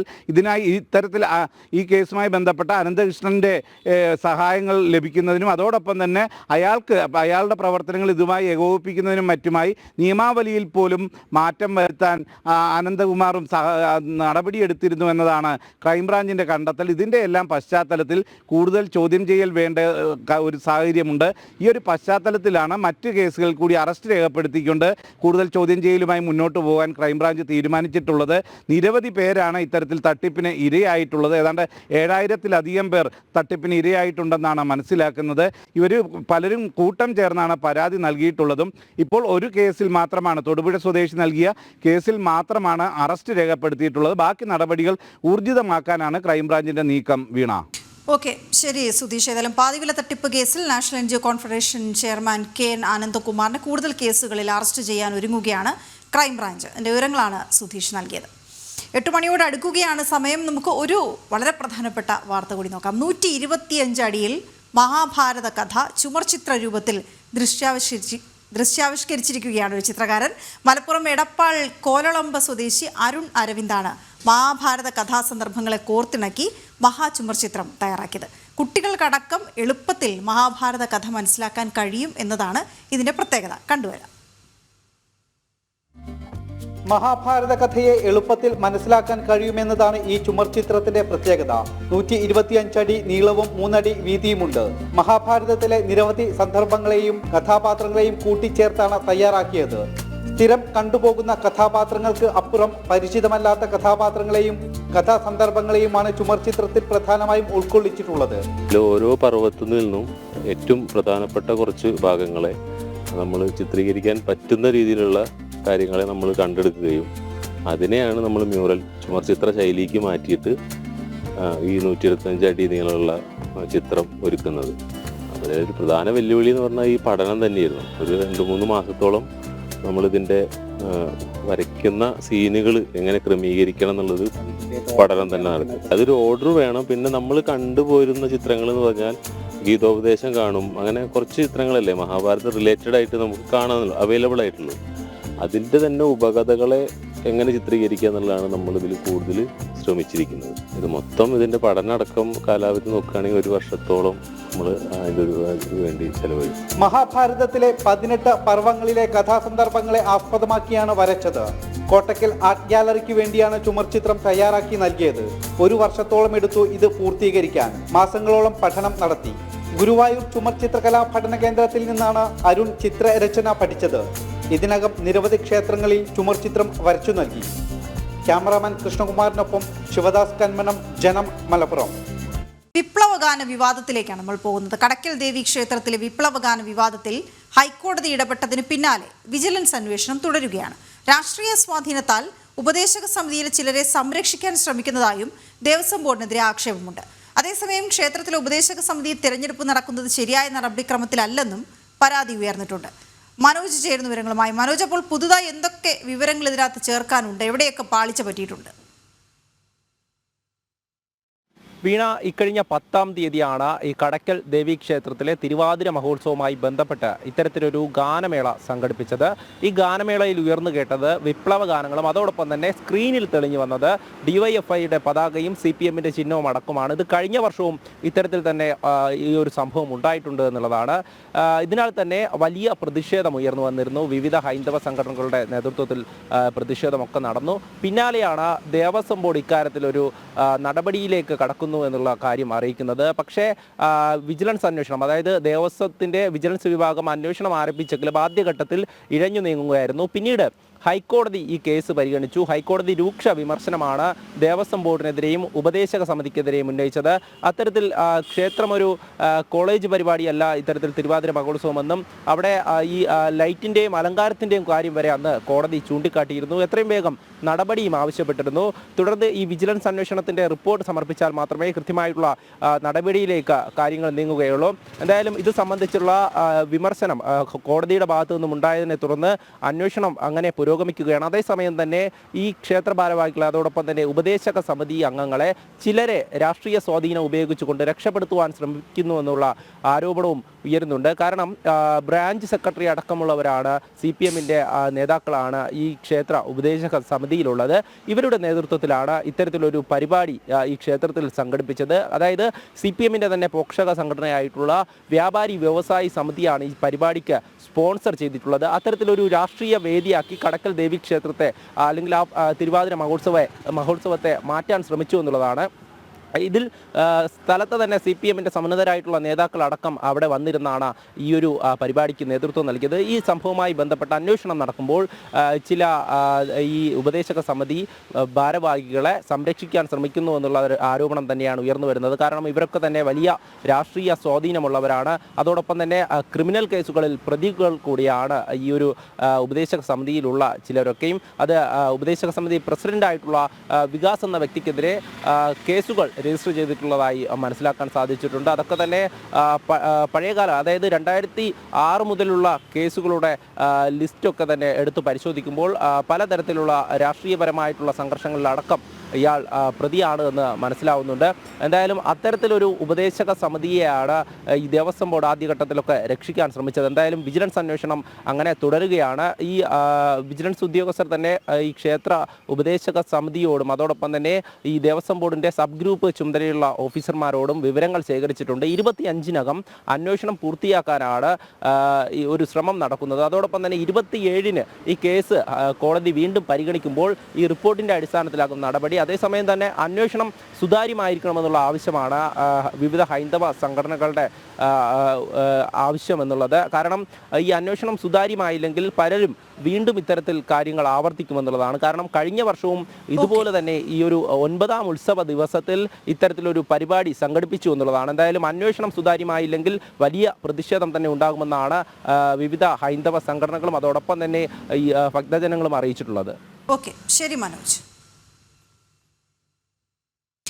STPIക്കെതിരായ ED അന്വേഷണ റിപ്പോർട്ട് ഉടൻ സമർപ്പിക്കും. രാഷ്ട്രീയ പാർട്ടി എന്ന നിലയിൽ STPI തെരഞ്ഞെടുപ്പ് കമ്മീഷന് നൽകിയ വരവ് ചിലവ് വിവരങ്ങൾ ED പരിശോധിച്ചിരുന്നു. റിപ്പോർട്ട് സമർപ്പിക്കുന്നതോടെ STPIക്കെതിരായ കുരുക്കും മുറുകുമെന്നാണ് റിപ്പോർട്ടുകൾ. ഡൽഹിയിൽ നിന്ന് ജിഷ്ണു കൃഷ്ണൻ ചെയ്യുന്ന വിവരങ്ങളുമായി. Jishnu, good morning. STPIക്കെതിരായ ED അന്വേഷണ റിപ്പോർട്ട് അത് പുറത്തു വരുന്നതോടെ വലിയ തരത്തിൽ ആ രാഷ്ട്രീയ പാർട്ടി ഒരു തിരിച്ചടി നേരിടുമെന്ന വിലയിരുത്തലുകളാണ് ഉണ്ടാകുന്നത്. വിവരങ്ങൾ എന്താണ്?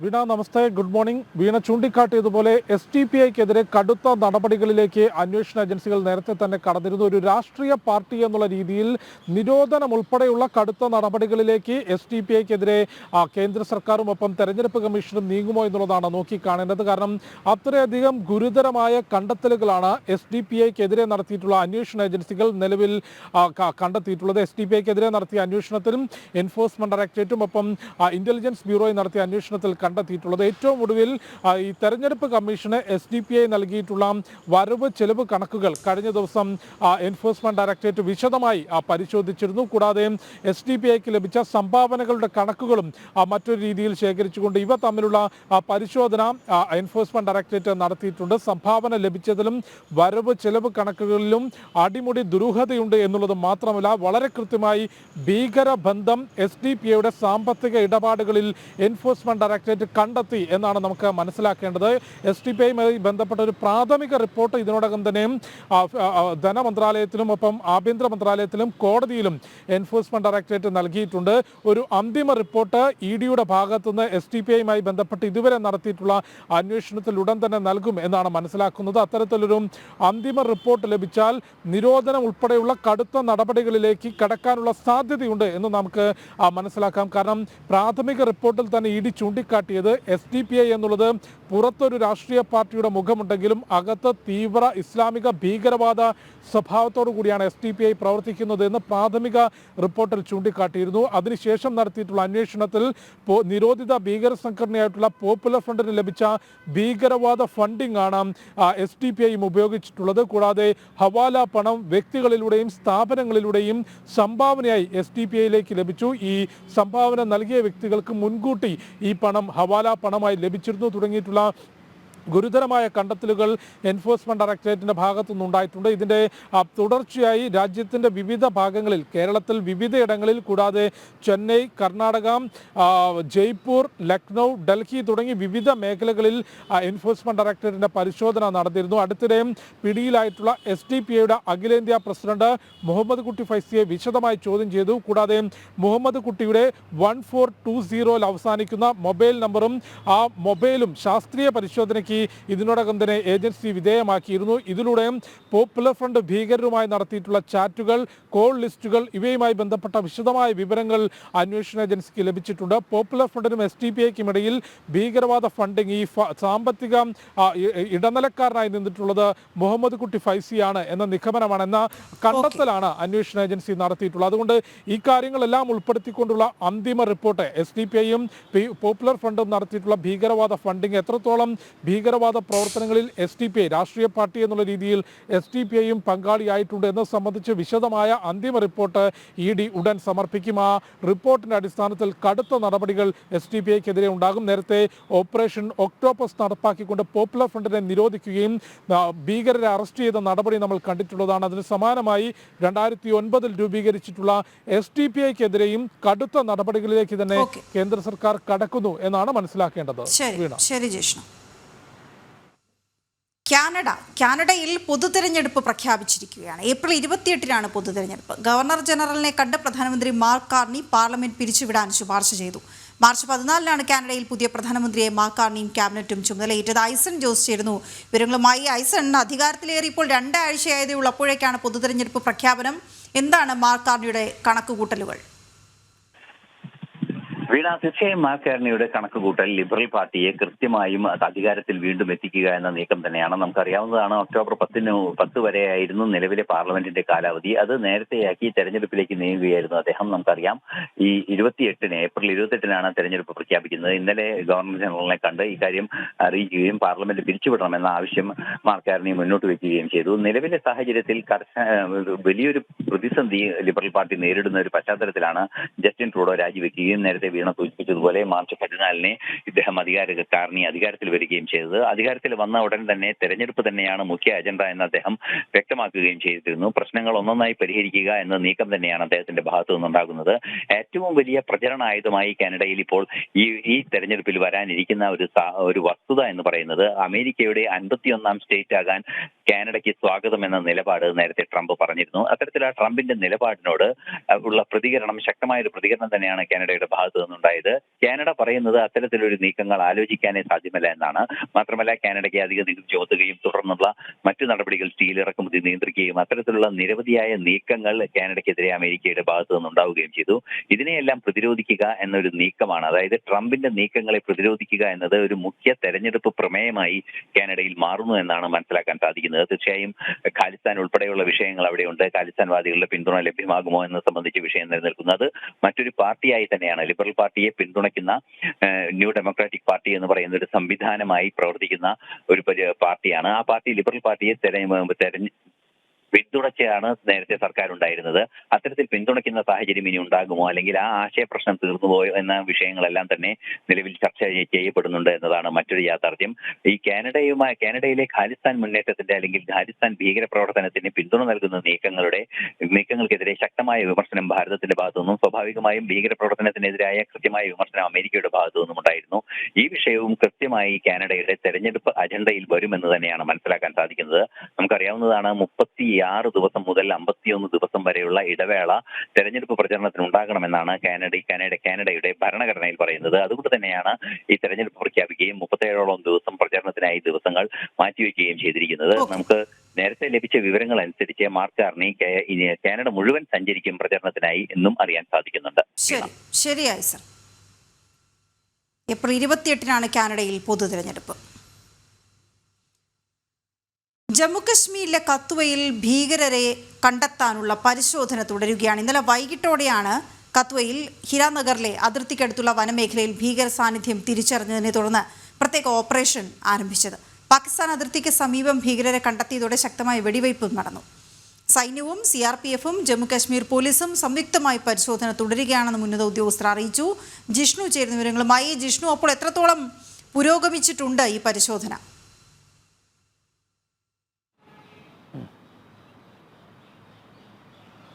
വീണ, ജമ്മു കാശ്മീരിൽ കത്വയിൽ നിയന്ത്രണ രേഖയ്ക്ക് സമീപം സംയുക്ത ഓപ്പറേഷൻ തുടരുകയാണ്. നിലവിൽ കൂടുതൽ സേനാവിന്യാസം നടത്തിക്കൊണ്ട് മേഖലയിൽ പരിശോധന തുടരുകയാണെന്നാണ് ഉന്നത ഉദ്യോഗസ്ഥർ വ്യക്തമാക്കിയിട്ടുള്ളത്. ഇന്നലെ ഉച്ചയോടുകൂടിയാണ് കത്വയിൽ ഹിരാനഗറിൽ നിയന്ത്രണ രേഖയ്ക്ക് സമീപമുള്ള വനമേഖലയ്ക്കടുത്ത് ഭീകരരുടെ സാന്നിധ്യം റിപ്പോർട്ട് ചെയ്തത്. തുടർന്ന് നടത്തിയ പരിശോധനയിൽ സൈന്യം വ്യക്തമാക്കുന്നത് 5-ലധികം ഭീകരർ വൻ ആയുധശേഖരവുമായി തമ്പടിച്ചിട്ടുണ്ട് എന്നുള്ളതാണ്. സൈന്യത്തിന്റെ നിഗമനം, ഇവർ നിയന്ത്രണ രേഖയിൽ മേഖലയിലൂടെ പാകിസ്ഥാനിൽ നിന്ന് നുഴഞ്ഞു കയറിയവരാണ് എന്ന നിഗമനത്തിലാണ് സൈന്യമുള്ളത്. അതുകൊണ്ട് തന്നെ വൻ ആയുധശേഖരം ഈ ഭീകരരുടെ ഭാഗത്തു നിന്നുണ്ട്. സൈന്യവും CRPF-ഉം ഒപ്പം ജമ്മു കാശ്മീർ പോലീസും ഇന്നലെ വൈകിട്ടോടുകൂടി തന്നെ പ്രത്യേക ഓപ്പറേഷൻ മേഖലയിൽ ആരംഭിച്ചു. ഭീകരരെ കണ്ടെത്തുകയും 1 മണിക്കൂറോളം നീണ്ട ശക്തമായ വെടിവെപ്പ് മേഖലയിൽ നടന്നു എന്നുള്ളത് ഇന്നലെ രാത്രിയോടുകൂടി തന്നെ സൈനിക വൃത്തങ്ങൾ വ്യക്തമാക്കിയിരുന്നു. പക്ഷേ വെടിവെപ്പിനെ തുടർന്ന് ഭീകരർ ഹീരാനഗർ മേഖലയിൽ അതിർത്തിയോട് ചേർന്ന് പിന്നീട് വനമേഖലയാണ്. ഈ വനമേഖലയിലേക്ക്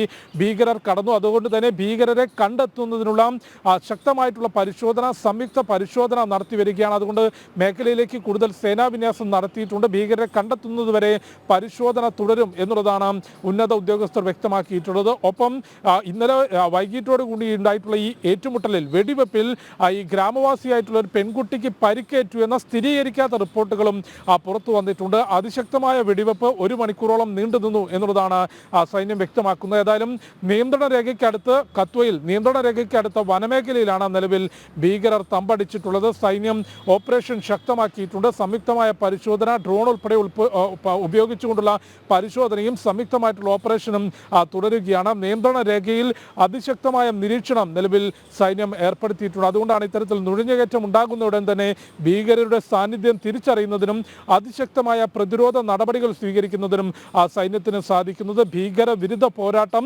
ജമ്മു കാശ്മീരിൽ സൈന്യം ശക്തമാക്കുന്നു. അതിർത്തി മേഖലകളിൽ നിരീക്ഷണം ശക്തമാക്കിയിട്ടുണ്ട്. അതിന്റെ ഭാഗമായി നടത്തിയ പരിശോധനയിലായിരുന്നു ഭീകര സാന്നിധ്യം തിരിച്ചറിഞ്ഞത്. ഇന്നലെ വൈകിട്ട് 1 മണിക്കൂറോളം നീണ്ടുന്ന വെടിവെപ്പ് നടന്നിട്ടുണ്ട്. ഇപ്പോഴും മേഖലയിൽ പരിശോധന തുടരുകയാണ്. വീണ. ഓക്കെ, ശരി ജിഷ്ണു. ഏതായാലും പരിശോധന തുടരുകയാണ് ഭീകര സാന്നിധ്യം കണ്ടെത്തുന്നതിനായി.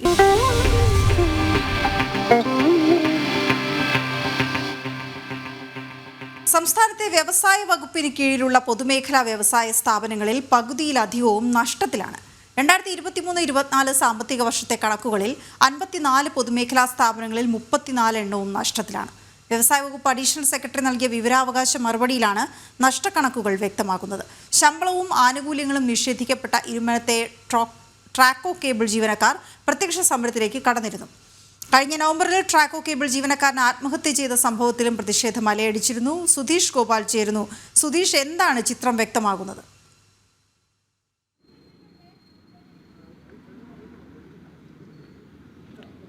വീണ, പൊതുമേഖലാ സ്ഥാപനങ്ങളെ രക്ഷപ്പെടുത്തുന്നതിന് വേണ്ടി ഇല്ലെങ്കിൽ അതിനെ ലാഭത്തിലാക്കുന്നതിന് വേണ്ടി വലിയ രീതിയിൽ സർക്കാർ ഇടപെടലുകൾ നടത്തുന്നു, സാമ്പത്തിക സഹായങ്ങൾ നൽകുന്നു എന്നെല്ലാം പറയുമ്പോൾ തന്നെയാണ് പകുതിയിലേറെ പൊതുമേഖലാ സ്ഥാപനങ്ങളും നഷ്ടത്തിൽ പോകുന്നു എന്ന് കൃത്യമായ കണക്കുകൾ സഹിതം വ്യക്തമാകുന്നത്.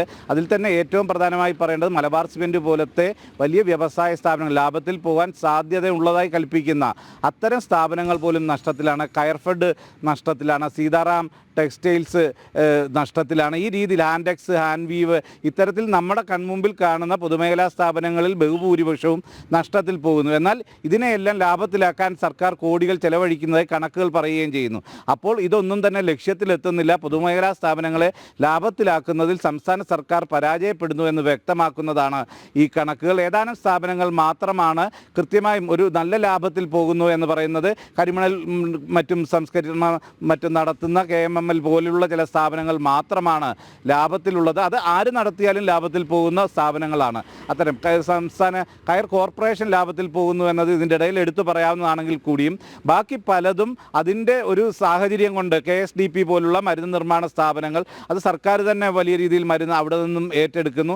അത്തരം സാഹചര്യങ്ങളിലുള്ള സ്ഥാപനങ്ങൾ മാത്രമാണ് ലാഭത്തിൽ പോകുന്നത്. ബാക്കി സ്ഥാപനങ്ങളെല്ലാം തന്നെ വലിയ നഷ്ടത്തിലാണ്. നേരത്തെ പറഞ്ഞതുപോലെ ഇരുമ്പനത്ത് പ്രവർത്തിക്കുന്ന ട്രാക്കോ കേബിൾ, അവിടെ ശമ്പളം പോലും മുടങ്ങിയ സാഹചര്യമുണ്ട്. അത്തരം ഒരു സാഹചര്യത്തിലാണ് അവിടുത്തെ ജീവനക്കാർ പണിമുടക്കുമായി വരുന്നത്. അതിനിടയിൽ ഒരു ജീവനക്കാരൻ ആത്മഹത്യ ചെയ്യുന്ന സംഭവം ഉണ്ടായി. ഇപ്പോഴും അവിടെ പ്രതിഷേധങ്ങൾ അലയടിക്കുകയാണ്. ഇത്തരം സാഹചര്യത്തിൽ നിൽക്കുമ്പോഴും വ്യവസായ മന്ത്രി രാജീവ് ഇതിനെയെല്ലാം ലാഭത്തിലാക്കുന്നു, ഇത്തരം പ്രതിസന്ധികൾ ഇല്ല എന്ന് പറയുന്നു. ആ ഒരു ജീവനക്കാരൻ്റെ ആത്മഹത്യയിൽ പോലും പറഞ്ഞത് അത്തരം ഒരു പ്രതിസന്ധി അവിടെ ഇല്ല എന്നുള്ളതാണ്. എന്നാൽ CITU അടക്കമുള്ള തൊഴിലാളി സംഘടനകൾ അവിടെ പ്രതിഷേധവുമായി രംഗത്തെത്തുകയും ചെയ്യുന്ന സാഹചര്യം. ഇത്തരത്തിൽ കണ്ണടച്ചിരുട്ടാക്കുന്ന ഒരു സമീപനമാണ് വ്യവസായ വകുപ്പ് സ്വീകരിക്കുന്നത് എന്നത് വ്യക്തമാക്കുന്നതാണ് ഈ കണക്കുകൾ. ഇതിനെ ഒരു തരത്തിലും ലാഭകരമായി നടത്തിക്കൊണ്ടു പോകാനുള്ള പ്രാപ്തി ഇന്ന് സംസ്ഥാന സർക്കാരിന് ഇല്ല എന്ന് തന്നെ ഈ കണക്കുകൾ കൂടി നമുക്ക് കണക്കാക്കുമ്പോൾ എടുത്തു പറയേണ്ടി വരും. വീണ. ശരി സുധീഷ്. കോഴിക്കോട് ചെറുവണ്ണൂരിൽ ആസിഡ് ആക്രമണത്തിൽ പരിക്കേറ്റ യുവതി കോഴിക്കോട് മെഡിക്കൽ കോളേജിൽ ചികിത്സയിൽ തുടരുന്നു. ഗുരുതരമായി പൊള്ളലേറ്റ പ്രവിശ ICUവിലാണ് തുടരുന്നത്. ഇന്നലെയാണ് മുൻ ഭർത്താവ് പ്രശാന്ത് യുവതിക്ക് നേരെ ആസിഡ് ഒഴിച്ചത്. വിവരങ്ങളുമായി ദിസ്ന ചേരുന്നു. ദിസ്ന, എന്താണ് അവസ്ഥ?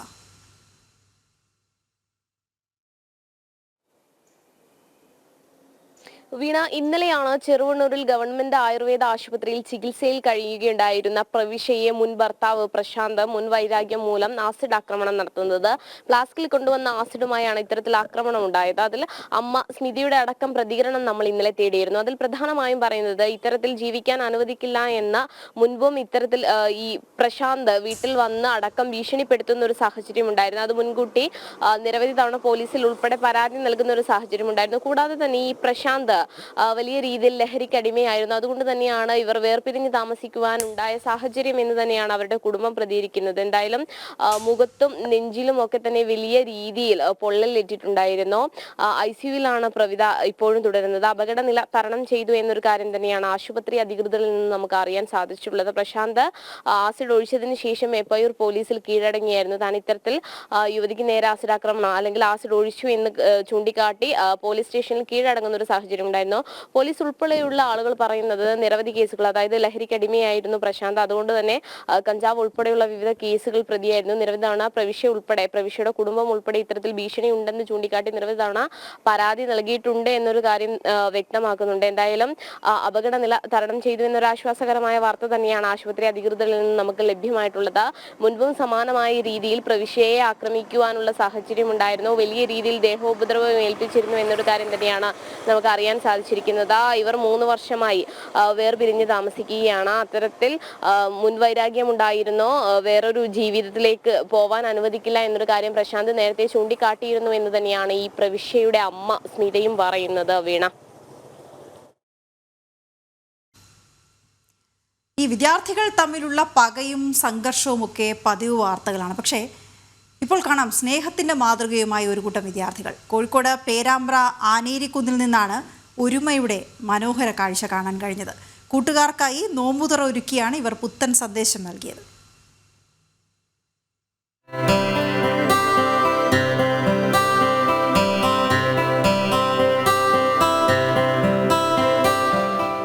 ചുറ്റിലും കേൾക്കുന്ന വാർത്തകൾ കുറച്ചൊന്നുമല്ല ഈ കുട്ടിക്കൂട്ടത്തെ വേദനിപ്പിച്ചത്. ലഹരിയുടെ പിടിയിലമർന്ന് സമപ്രായക്കാർ പോലും സ്വയം നശിക്കുമ്പോൾ തെല്ലൊന്നുമല്ല ഇവർ സങ്കടപ്പെട്ടത്.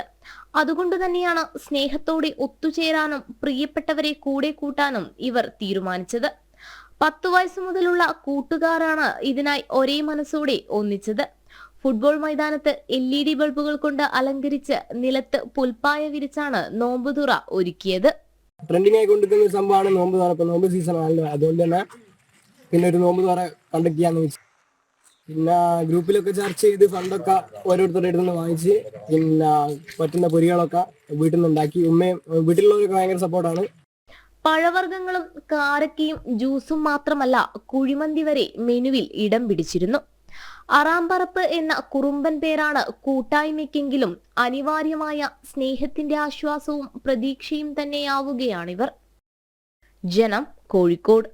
മാലിന്യമുക്തം നവകേരളം പ്രഖ്യാപനത്തിനും തദ്ദേശ സ്ഥാപന ഫണ്ടിൽ കണ്ണുവെച്ച സർക്കാർ. പ്രാദേശിക പരിപാടികളുടെ മുഴുവൻ ചെലവും തദ്ദേശ സ്ഥാപനങ്ങൾ വഹിക്കണം. പ്ലാൻ ഫണ്ടും തനത് ഫണ്ടും ഉപയോഗപ്പെടുത്താമെന്ന് സർക്കാർ ഉത്തരവ്. വാർഡ് തലം തൊട്ട് പരിപാടികൾ സംഘടിപ്പിക്കണമെന്നും ഉത്തരവിൽ പറയുന്നു. പ്രജിത് മോഹനൻ ചേരുന്ന വിവരങ്ങളുമായി. പ്രജിത്ത്, എന്താണ് ഈ ഉത്തരവ് പറയുന്നത്?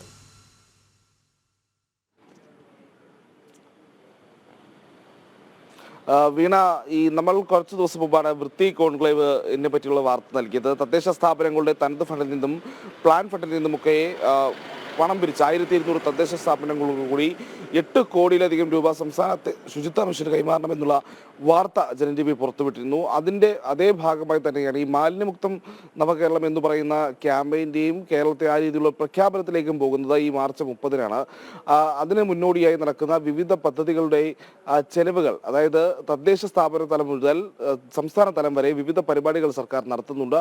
നേരത്തെ തന്നെ ഈ മാലിന്യ നീക്കത്തിലടക്കം വലിയ വീഴ്ചകൾ വലിയ വീഴ്ചകൾ നേരിട്ടൊരു നാടാണ് കേരളം. അതുമായി ബന്ധപ്പെട്ട നിരവധി വാർത്തകൾ നമ്മൾ പലപ്പോഴായി നൽകിയിട്ടുണ്ട്. അങ്ങനെയൊക്കെ പ്രശ്നങ്ങൾ നിലനിൽക്കുമ്പോൾ കേരളത്തെ മാലിന്യമുക്തമാണ് കേരളം എന്ന രീതിയിലുള്ള ഒരു പ്രഖ്യാപനത്തിലേക്ക് സർക്കാർ പോവുകയാണ്. ആ പ്രഖ്യാപനത്തിന് വേണ്ടി അതിന് മുന്നോടിയായി നടക്കുന്ന വിവിധ പരിപാടികൾക്ക് വേണ്ടിയാണ് ഇത്തരത്തിൽ തദ്ദേശ സ്ഥാപനങ്ങളുടെ ഫണ്ടിൽ നിന്നും വീണ്ടും പണം ചെലവഴിക്കാൻ സർക്കാർ ആവശ്യപ്പെടുന്നത് എന്നുള്ളതാണ് ഇതിൽ ഏറ്റവും എടുത്ത് പറയേണ്ടത്. ഇപ്പോൾ തദ്ദേശ സ്ഥാപന തലം മുതൽ, അതായത് പഞ്ചായത്തുകൾ മുതൽ മുകളിലേക്കുള്ള ഓരോ വിഭാഗത്തിനും പരമാവധി ചെലവഴിക്കാവുന്ന ഒരു തുകയുടെ കണക്കൊക്കെ സർക്കാർ ഇപ്പോൾ നൽകിയിട്ടുണ്ട്. അത് നോക്കുമ്പോൾ തദ്ദേശ സ്ഥാപനങ്ങളിൽ ഏറ്റവും താഴെത്തട്ടിലുള്ള പഞ്ചായത്തുകൾക്ക് പരമാവധി 2 ലക്ഷം രൂപയും, മുനിസിപ്പാലിറ്റി തലത്തിൽ പരമാവധി 5 ലക്ഷം രൂപയും, കോർപ്പറേഷൻ തലത്തിൽ പരമാവധി 10 ലക്ഷം രൂപയും, ജില്ലാ പഞ്ചായത്തുകൾക്കും ജില്ലാ തലത്തിൽ പരമാവധി 10 ലക്ഷം രൂപ എന്ന രീതിയിൽ ചെലവഴിച്ചുകൊണ്ട് പരിപാടികൾ നടത്തണമെന്നുള്ളതാണ് ഇപ്പോൾ സർക്കാർ പറയുന്നത്. അതായത് സർക്കാരിന്റെ ഒരു പ്രഖ്യാപനം വരുന്നു, കേരളം മാലിന്യമുക്തമാണ്. ആ പ്രഖ്യാപനത്തിന് സർക്കാർ മുഖ്യമന്ത്രിയുടെയും തദ്ദേശ സ്വയംഭരണ വകുപ്പ് മന്ത്രിയുടെയും ഒക്കെ ചിത്രങ്ങൾ വെച്ചിട്ടുള്ള വലിയ പ്രചാരണത്തിന് തദ്ദേശ സ്ഥാപനങ്ങളുടെ തനത് ഫണ്ടിൽ നിന്നും പ്ലാൻ ഫണ്ടിൽ നിന്നും വീണ്ടും പണം ചെലവഴിച്ച് പ്രചാരണ പരിപാടികളും മൈക്ക് അനൗൺസ്മെന്റും മുഖ്യമന്ത്രിയുടെ ഈ മാലിന്യമുക്ത കേരളം പ്രഖ്യാപനമൊക്കെ ലൈവായി കാണിക്കാനുള്ള സംവിധാനമൊക്കെ ഒരുക്കണമെന്നുള്ളതാണ് ഏറ്റവും പുതിയതായി പുറത്തു വന്നിരിക്കുന്ന ഈ ഉത്തരവിലുള്ളത്. നേരത്തെ ഈ വൃത്തി കോൺക്ലേവുമായി ബന്ധപ്പെട്ടുള്ള ഉത്തരവ് നമ്മൾ പുറത്തുവിട്ടതാണ്. ആ 8 കോടി രൂപ തദ്ദേശ സ്ഥാപനങ്ങളുടെ ഫണ്ടിൽ നിന്ന് പിരിച്ചെടുക്കുന്നതിനും പിന്നാലെയാണ് ഇത്തരത്തിലുള്ള അധിക ബാധ്യത വീണ്ടും തദ്ദേശ സ്ഥാപനങ്ങളുടെ മുകളിലേക്ക് സർക്കാർ അടിച്ചേൽപ്പിക്കുന്നത് എന്നുള്ളതാണ്. നേരത്തെ തന്നെ തദ്ദേശ സ്ഥാപനങ്ങളുടെ പ്രവർത്തനത്തിന് മതിയായ ഫണ്ട് നൽകാത്തതുമായി ബന്ധപ്പെട്ടുള്ള നിരവധി വിവാദങ്ങളും ഒക്കെ ഉണ്ടായിട്ടുള്ളതാണ്. നിരവധി വാർത്തകളും പുറത്തു വന്നതാണ്. ഇപ്പോൾ തദ്ദേശ സ്ഥാപനങ്ങൾക്ക് ഫണ്ട് നൽകാത്ത സർക്കാർ തന്നെ ആ ഫണ്ടിൽ കൂടുതൽ കൈയിട്ട് വരാനുള്ള ശ്രമം നടത്തുന്നു എന്നുള്ളതാണ് ഈ ഉത്തരവുമായി ബന്ധപ്പെട്ട് ഏറ്റവും പുതിയതായി പറയാനുള്ളത്. വീണ. ശരി പ്രജിത്ത്. ഇനി വീണ്ടും രാജ്യാന്തര വാർത്തകളിലേക്ക് നോക്കിയാൽ യുക്രൈൻ വെടിനിർത്തൽ ധാരണയുമായി ബന്ധപ്പെട്ട് US പ്രതിനിധികൾ റഷ്യ, യുക്രൈൻ പ്രതിനിധികളുമായി ഇന്ന് ചർച്ച നടത്തും. സൗദി അറേബ്യയിലായിരിക്കും ചർച്ചകൾ നടക്കുക. റഷ്യൻ പ്രസിഡന്റ് പുടിൻ സമാധാനം ആഗ്രഹിക്കുന്നതായി ട്രംപിന്റെ പ്രതിനിധി സ്റ്റീവ് വിറ്റ്കോഫ് അറിയിച്ചിരുന്നു. ആക്രമണം നിർത്താൻ റഷ്യയ്ക്ക് നിർദ്ദേശം നൽകണമെന്ന് യുക്രൈൻ പ്രസിഡന്റ് സെലൻസ്കിയും ആവശ്യപ്പെട്ടു. ഐസൺ ജോസ് വിവരങ്ങൾ നൽകും. ഐസൺ, വീണ്ടും സമാധാനത്തിനുള്ള ശ്രമങ്ങൾ, എന്താണ് വിവരങ്ങൾ? തീർച്ചയായും വീണ, സമാധാനത്തിനുള്ള ശ്രമങ്ങൾ വീണ്ടും തുടരുകയാണ് അമേരിക്കയുടെ നേതൃത്വത്തിൽ എന്നാണ് മനസ്സിലാക്കാൻ സാധിക്കുന്നത്. പുടിനും അതുപോലെ തന്നെ റഷ്യയുടെ പ്രതിനിധികളും അതുപോലെ തന്നെ യുക്രൈന്റെ പ്രതിനിധികളുമായി വീണ്ടും ഇന്ന് സൗദി അറേബ്യയിൽ ചർച്ചകൾ നടക്കുന്നുണ്ട് എന്നാണ് അറിയാൻ സാധിക്കുന്നത്. നേരത്തെ നമ്മൾ സൂചിപ്പിച്ചതുപോലെ 30 ദിവസത്തെ വെടിനിർത്തൽ, അതായത് താൽക്കാലിക വെടിനിർത്തലാണ് ആദ്യം ഒരു ധാരണയായി മുന്നോട്ട് വെക്കുന്നത്. ഈ മുന്നോട്ട് വെച്ച ധാരണയെ യുക്രൈൻ അംഗീകരിക്കുകയും അതുപോലെ തന്നെ യൂറോപ്യൻ രാജ്യങ്ങൾ അത്തരത്തിൽ വെടിനിർത്തൽ ധാരണയിലേക്ക് നീങ്ങുകയാണെങ്കിൽ 26ഓളം യൂറോപ്യൻ രാജ്യങ്ങൾ യുക്രൈനെ വീണ്ടും സുരക്ഷിതത്വം ഉറപ്പാക്കണമെങ്കിൽ അതിന് തയ്യാറാണ് എന്ന നിലപാടും അറിയിച്ചിരുന്നു. എന്നാൽ ഈ നിലപാടിനെ അതിരൂക്ഷമായാണ് അമേരിക്കയുടെ പ്രതിനിധി സ്റ്റീവ് വിറ്റ്കോഫ് ഇപ്പോൾ വിമർശിച്ചിരിക്കുന്നത്. അദ്ദേഹം പറയുന്നത് ഇത്തരത്തിലുള്ള നീക്കങ്ങളുടെ അനിവാര്യത നിലവിലെ സാഹചര്യത്തിലില്ല, കാരണം പുടിൻ സമാധാനം ആഗ്രഹിക്കുന്ന ഒരു വ്യക്തി കൂടിയാണ് എന്നാണ്. ഈ ഒരു പശ്ചാത്തലം കൂടിയാണ് നിലനിൽക്കുന്നത്. എന്നാൽ ഉടൻ തന്നെ വെടിനിർത്തൽ യാഥാർത്ഥ്യമാക്കാനുള്ള നിർദ്ദേശം പുടിന് നൽകണമെന്നാണ് അമേരിക്കയോട് സെലൻസ്കി ആവശ്യപ്പെടുകയും ചെയ്യുന്നത്. നേരത്തെ നമ്മൾ സൂചിപ്പിച്ചതുപോലെ 26ഓളം യൂറോപ്യൻ രാജ്യങ്ങളുടെ പിന്തുണയോടെയുള്ള അല്ലെങ്കിൽ അവരുടെ കൺസോർഷ്യം പോലുള്ള ഒരു സംവിധാനം യുക്രൈന് സൈനിക സഹായം ഉൾപ്പെടെ നൽകാനുള്ള നീക്കങ്ങൾ നടത്തുന്നുണ്ട്. അതിനുള്ള ബജറ്റിംഗും അത്തരത്തിലുള്ള പരിപാടികളും പുരോഗമിക്കുന്ന ഒരു സാഹചര്യം കൂടി നിലനിൽക്കുന്നുണ്ട്.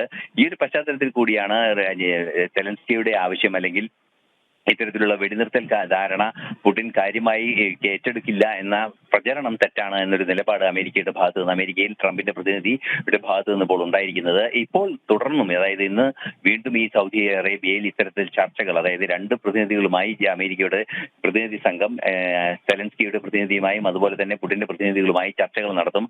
തുടർന്ന് ഈ വെടിനിർത്തൽ ധാരണയിലേക്ക് നീങ്ങാമെന്ന നിലപാടാണ് ഉള്ളത്.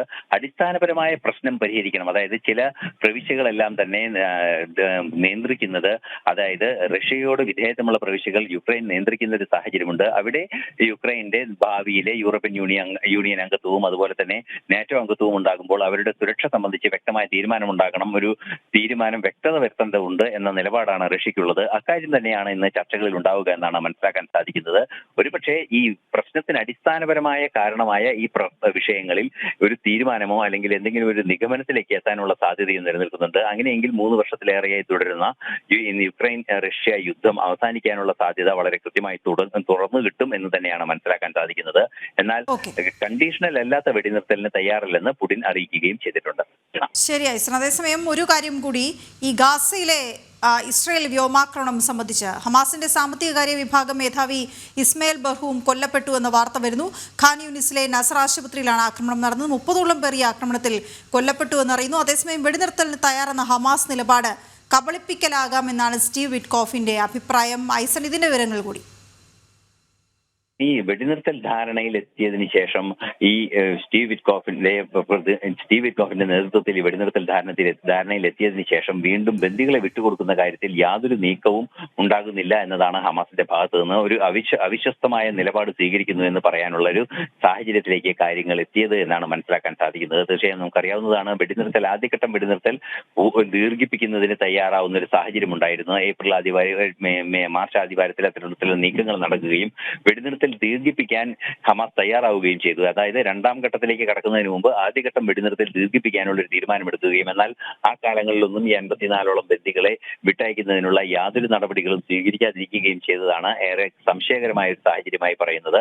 തീർച്ചയായും അത്തരത്തിലൊരു സംശയകരമായ സാഹചര്യം നിലനിൽക്കുന്ന ഒരു പശ്ചാത്തലത്തിൽ തന്നെയാണ് വീണ്ടും ഈ ആക്രമണത്തിലേക്ക് കാര്യങ്ങൾ നീങ്ങിയത് എന്നാണ് മനസ്സിലാക്കാൻ സാധിക്കുന്നത്. നമുക്കറിയാവുന്നതാണ്, നസർ ആശുപത്രിയിലെ ഈ ഖാൻ യൂനിസിലെ നസർ ആശുപത്രിയിലെ അതൊരു ഹൈഡൌട്ട് കൂടിയാണ്. ഹമാസിന്റെ ഹൈഡൌട്ടും അതുപോലെ തന്നെ ചികിത്സാ കേന്ദ്രവും ഒക്കെയായി പ്രവർത്തിക്കുന്ന ഒരു കെട്ടിടമാണത്. ആ കെട്ടിടത്തിൽ തന്നെ ശക്തമായ ആക്രമണമാണ് ഇസ്രായേലിന്റെ ഭാഗത്തു നിന്നുണ്ടായത്. നമുക്കറിയാവുന്നതാണ്, കഴിഞ്ഞ 2 ദിവസങ്ങളിലായി ഹിസ്ബുള്ളക്കെതിരെയും അതുപോലെ ഹമാസിനെതിരെയും ശക്തമായ വ്യോമാക്രമണം തന്നെയാണ് ഇസ്രായേലിന്റെ ഭാഗത്തു നിന്നുണ്ടാകുന്നത്. ഇസ്രായേലിന്റെ ഈ ആക്രമണത്തിലാണ് ഇസ്മയിൽ ബഹുവ എന്ന് പറയുന്ന അവരുടെ സാമ്പത്തിക കാര്യ ഇടപാടുകൾ ചെയ്യുന്ന ധനകാര്യമന്ത്രി എന്നൊക്കെ പറയുന്ന രീതിയിൽ ഹമാസിന്റെ ഇടപെടൽ നടത്തുന്ന ഒരു നേതാവ് കൂടിയാണ് അദ്ദേഹം. അദ്ദേഹത്തിന്റെ വധമാണ് ഇപ്പോൾ നടന്നിരിക്കുന്നത് എന്ന് അറിയാൻ സാധിക്കുന്നത്. ഇന്നലെയും മറ്റൊരു ഉന്നതനായ നേതാവിനെ കൊലപ്പെടുത്തിയിരുന്നു. അത്തരത്തിൽ നിരവധിയായ നേതാക്കളെ വീണ്ടും, അതായത് ഹമാസിന്റെ നേതൃനിരയിൽ ഉണ്ടായിരുന്നവർ പലരും ഇത്തരത്തിൽ വീണ്ടും ഈ സമാധാന ചർച്ചകൾക്ക് വീഴ്ച വരുത്തുന്നതിനുള്ള നീക്കങ്ങൾ നടത്തുന്നു എന്ന തിരിച്ചറിവിന്റെ കൂടി അടിസ്ഥാനത്തിലാണ് ഇസ്രായേലിന്റെ നടപടികൾ ഉണ്ടായിരിക്കുന്നത്. തീർച്ചയായും ബന്ദികളുടെ മോചനം ഉണ്ടാകുന്നത് വരെ കടുത്ത നടപടികളിൽ വിട്ടുവീഴ്ച ഉണ്ടാകില്ല എന്ന നിലപാടിൽ ഉറച്ചു നിൽക്കുകയാണ്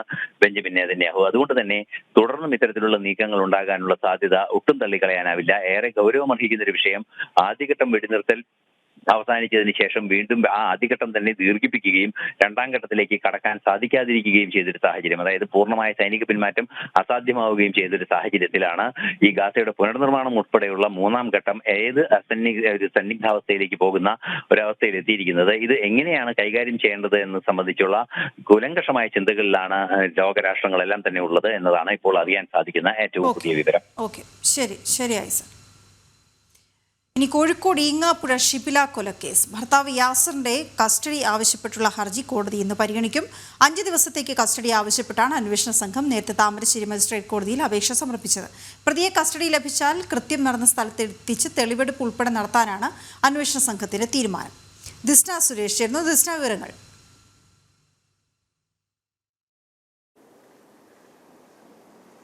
വീണ, ഷിബില കൊലക്കേസുമായി ബന്ധപ്പെട്ട യാസറിന്റെ കസ്റ്റഡി അപേക്ഷ ഇന്ന് പരിഗണിക്കും. 11 മണിയോടുകൂടി താമരശ്ശേരി കോടതിയാണ് കസ്റ്റഡി അപേക്ഷ പരിഗണിക്കുക എന്നൊരു വിവരം തന്നെയാണ് നമുക്ക് ലഭ്യമായിട്ടുള്ളത്.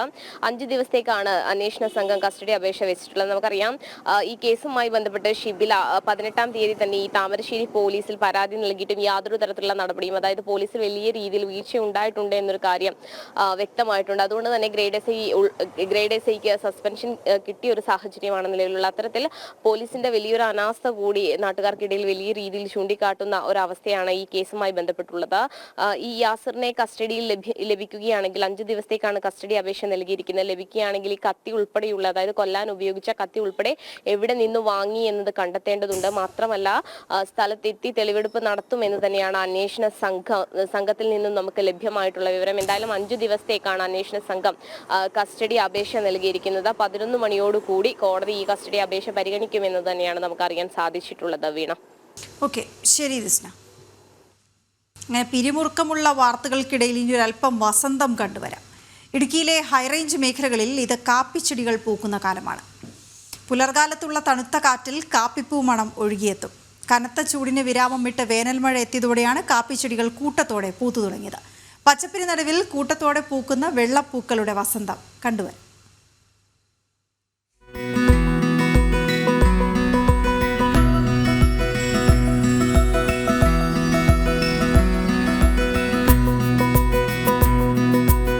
വർഷത്തിലൊരിക്കലേ പൂക്കൂ. പൂത്താൽ പിന്നെ പ്രദേശമാകെ വെണ്മയുടെ ആഘോഷമാണ്. മകരത്തിൽ മഞ്ഞ് പെയ്യുമ്പോഴോ ശേഷം പുതുമഴ പെയ്തിറങ്ങുമ്പോഴോ ആണ് കാപ്പിച്ചെടികൾ പൂവിടുന്നത്. മൊട്ടിട്ടാൽ 1-2 ദിവസത്തിനുള്ളിൽ വിരിയും. കാപ്പിപ്പൂമണവും വെളുപ്പ് പടർന്ന പ്രഭാതവുമാണ് പിന്നീടങ്ങോട്ട്.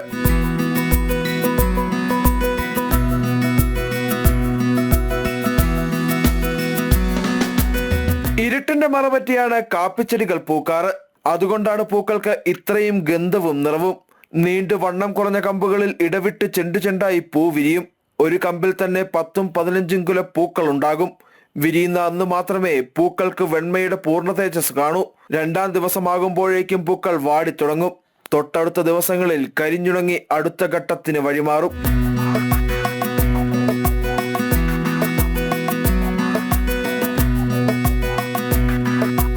കാപ്പി പൂത്ത് കരിഞ്ഞുണങ്ങിയാലേ മികച്ച വിളവ് ലഭിക്കൂ. കാപ്പി പൂത്തു നിൽക്കുമ്പോൾ മഴ പെയ്യരുതേ എന്നാവും കർഷകന്റെ പ്രാർത്ഥന. മഴ പെയ്ത് വെള്ളമിറങ്ങിയാൽ പൂക്കൾ നശിക്കും. ഇതോടെ ആ വർഷത്തെ വിളവ് വെള്ളത്തിലാകും. വിപണിയിൽ കാപ്പിക്ക് മികച്ച വിലയാണ് ഇപ്പോൾ ലഭിക്കുന്നത്. കാപ്പിച്ചെടികൾ സമൃദ്ധമായി പൂത്തിരിക്കുന്നതിനാൽ ഇത്തവണ മികച്ച വിളവുണ്ടാകുമെന്ന പ്രതീക്ഷയിലാണ് ഇടുക്കിയിലെ കാപ്പി കർഷകർ.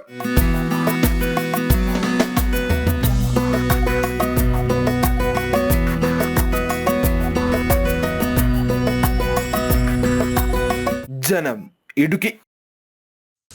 അതേസമയം ഒരു അപകട വാർത്ത പോലും ഇല്ലാതെ ഒരു ദിവസം തുടങ്ങാൻ കഴിയില്ല എന്നുള്ള അവസ്ഥയാണ്. പാലക്കാട്ടാണ് ഇന്ന് അപകടം ഉണ്ടായിരിക്കുന്നത്. ബസ്സും ബൈക്കും കൂട്ടിയിടിച്ച് ബൈക്ക് യാത്രികൻ മരിച്ചു. പാലക്കാട് കണ്ണനൂരിലാണ് സംഭവം. ബംഗളൂരുവിലേക്ക് പോവുകയായിരുന്ന സ്വകാര്യ ബസ് ബൈക്കിലിടിക്കുകയായിരുന്നു. ഇന്നലെ രാത്രിയായിരുന്നു അപകടം ഉണ്ടായത്. അരുൺ ആലത്തൂർ ചേർന്ന വിവരങ്ങളുമായി. അരുൺ, എങ്ങനെ അപകടം ഉണ്ടായി എന്നാണ് അറിയുന്നത്? വീണ, ഇന്നലെ രാത്രി ഒരു 9 മണിയോടുകൂടെയാണ് അപകടം ഉണ്ടായത്. ബസ്സും ബൈക്കും തമ്മിൽ കൂട്ടിയിടിച്ച് ബൈക്ക് യാത്രികൻ മരിക്കുകയായിരുന്നു. ഈ പാലക്കാട് കണ്ണനൂരിൽ വെച്ച് ബംഗളൂരിലേക്ക് പോവുകയായിരുന്ന സ്വകാര്യ ബസ് ഒരു ബൈക്കുമായി കൂട്ടിയിടിക്കുകയായിരുന്നു എന്നുള്ളതാണ്. ഈ ബൈക്ക് വേഗതയിൽ തന്നെ പോവുകയായിരുന്നു. അതായത് ദേശീയപാതയിൽ ബൈക്കും വേഗതയിൽ പോവുകയായിരുന്നു, ബസ്സും വേഗതയിൽ പോവുകയായിരുന്നു. ഈ സമയത്താണ് ഈ ട്രാക്ക്, അതായത് ഫാസ്റ്റ് ട്രാക്കും സ്ലോ ട്രാക്കിലും ഉള്ളത് ഈ ബൈക്ക് ഫാസ്റ്റ് ട്രാക്ക് ഭാഗത്തേക്ക് വരുന്നു, ബസ്സും ആ ദിശയിൽ തന്നെ വരുന്നു. അങ്ങനെ രണ്ടും തമ്മിൽ കൂട്ടിയിടിക്കുകയായിരുന്നു എന്നുള്ളതാണ് മനസ്സിലാക്കാൻ സാധിക്കുന്നത്. അതായത് യുവാവിന്റെ മൃതദേഹം പാലക്കാട് ജില്ലാ ആശുപത്രി മോർച്ചറിയിലേക്ക് ഇന്നലെ രാത്രി തന്നെ മാറ്റുകയും ചെയ്തിട്ടുണ്ട്. ഇന്ന് പോസ്റ്റ്മോർട്ടത്തിന് ശേഷം മൃതദേഹം ബന്ധുക്കൾക്ക് വിട്ടു നൽകും. പാലക്കാടാണ് സംഭവം. ബസ്സും ബൈക്കും കൂട്ടിയിടിച്ചാണ് ബൈക്ക് യാത്രികന് ജീവൻ നഷ്ടപ്പെട്ടത്.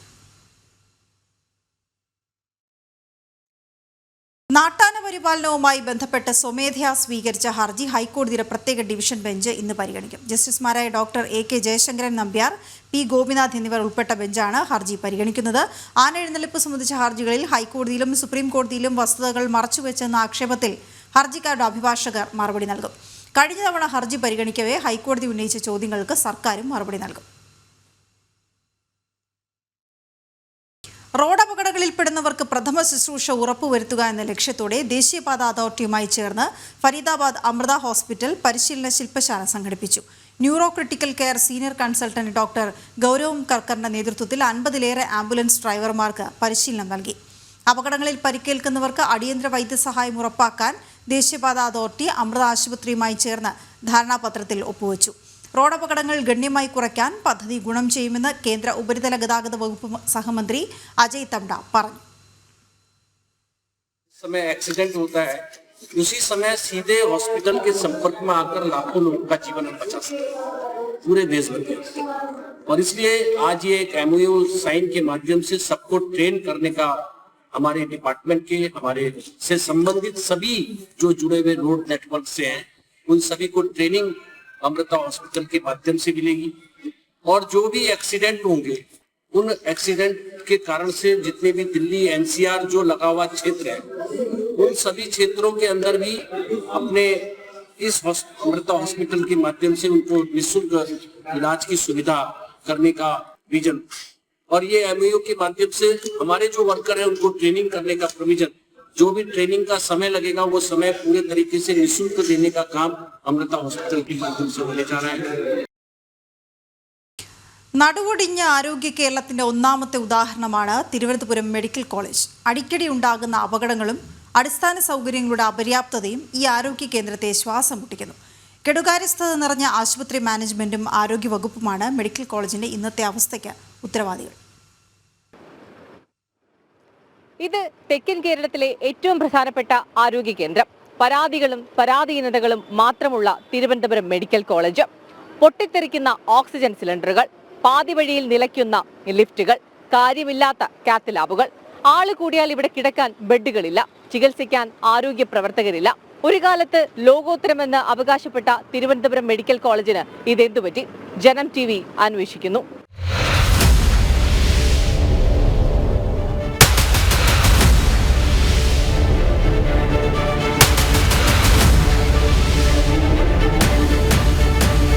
മെഡിക്കൽ കോളേജിൽ അടുത്ത കാലത്തുണ്ടായ ഏറ്റവും വലിയ വീഴ്ചകളിൽ ഒന്ന് സംഭവിച്ചത് 2024 സെപ്റ്റംബർ 9-ന്.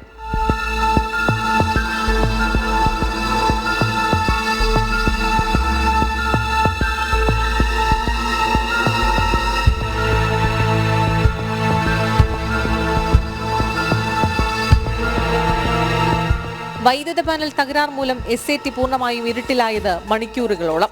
മെഴുകുതിരി വെട്ടത്തിൽ പ്രസവ ശസ്ത്രക്രിയ. ന്യൂബോൺ ICUവിലടക്കം നവജാത ശിശുക്കളെ പ്രവേശിപ്പിച്ചിരുന്ന അടിയന്തര വിഭാഗങ്ങളിൽ എവിടെയും വൈദ്യുതി ഇല്ലാത്ത അവസ്ഥ. ജീവൻ രക്ഷാ ഉപകരണങ്ങളിൽ പലതിന്റെയും പ്രവർത്തനം നിലച്ചു. പിന്നാലെ സംഘർഷാവസ്ഥ.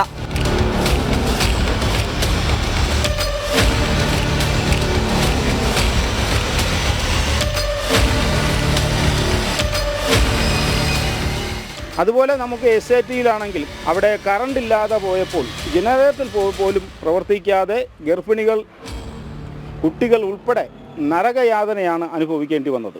അപ്പോൾ ലേബർ റൂമിൽ പോലും മെഴുകുതിരി വെട്ടത്തിൽ പ്രസവം നടന്ന ഒരു ദയനീയ അവസ്ഥ ഈ തിരുവനന്തപുരം മെഡിക്കൽ കോളേജിൽ ഉണ്ടായിട്ടുണ്ട്.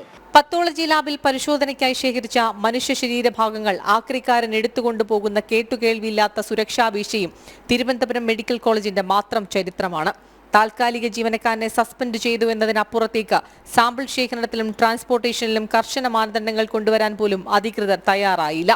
ഓക്സിജൻ സിലിണ്ടർ പൊട്ടിത്തെറിച്ച് ജീവനക്കാരിക്ക് ഗുരുതരമായി പരിക്കേറ്റതും ഇതേ മെഡിക്കൽ കോളേജിൽ.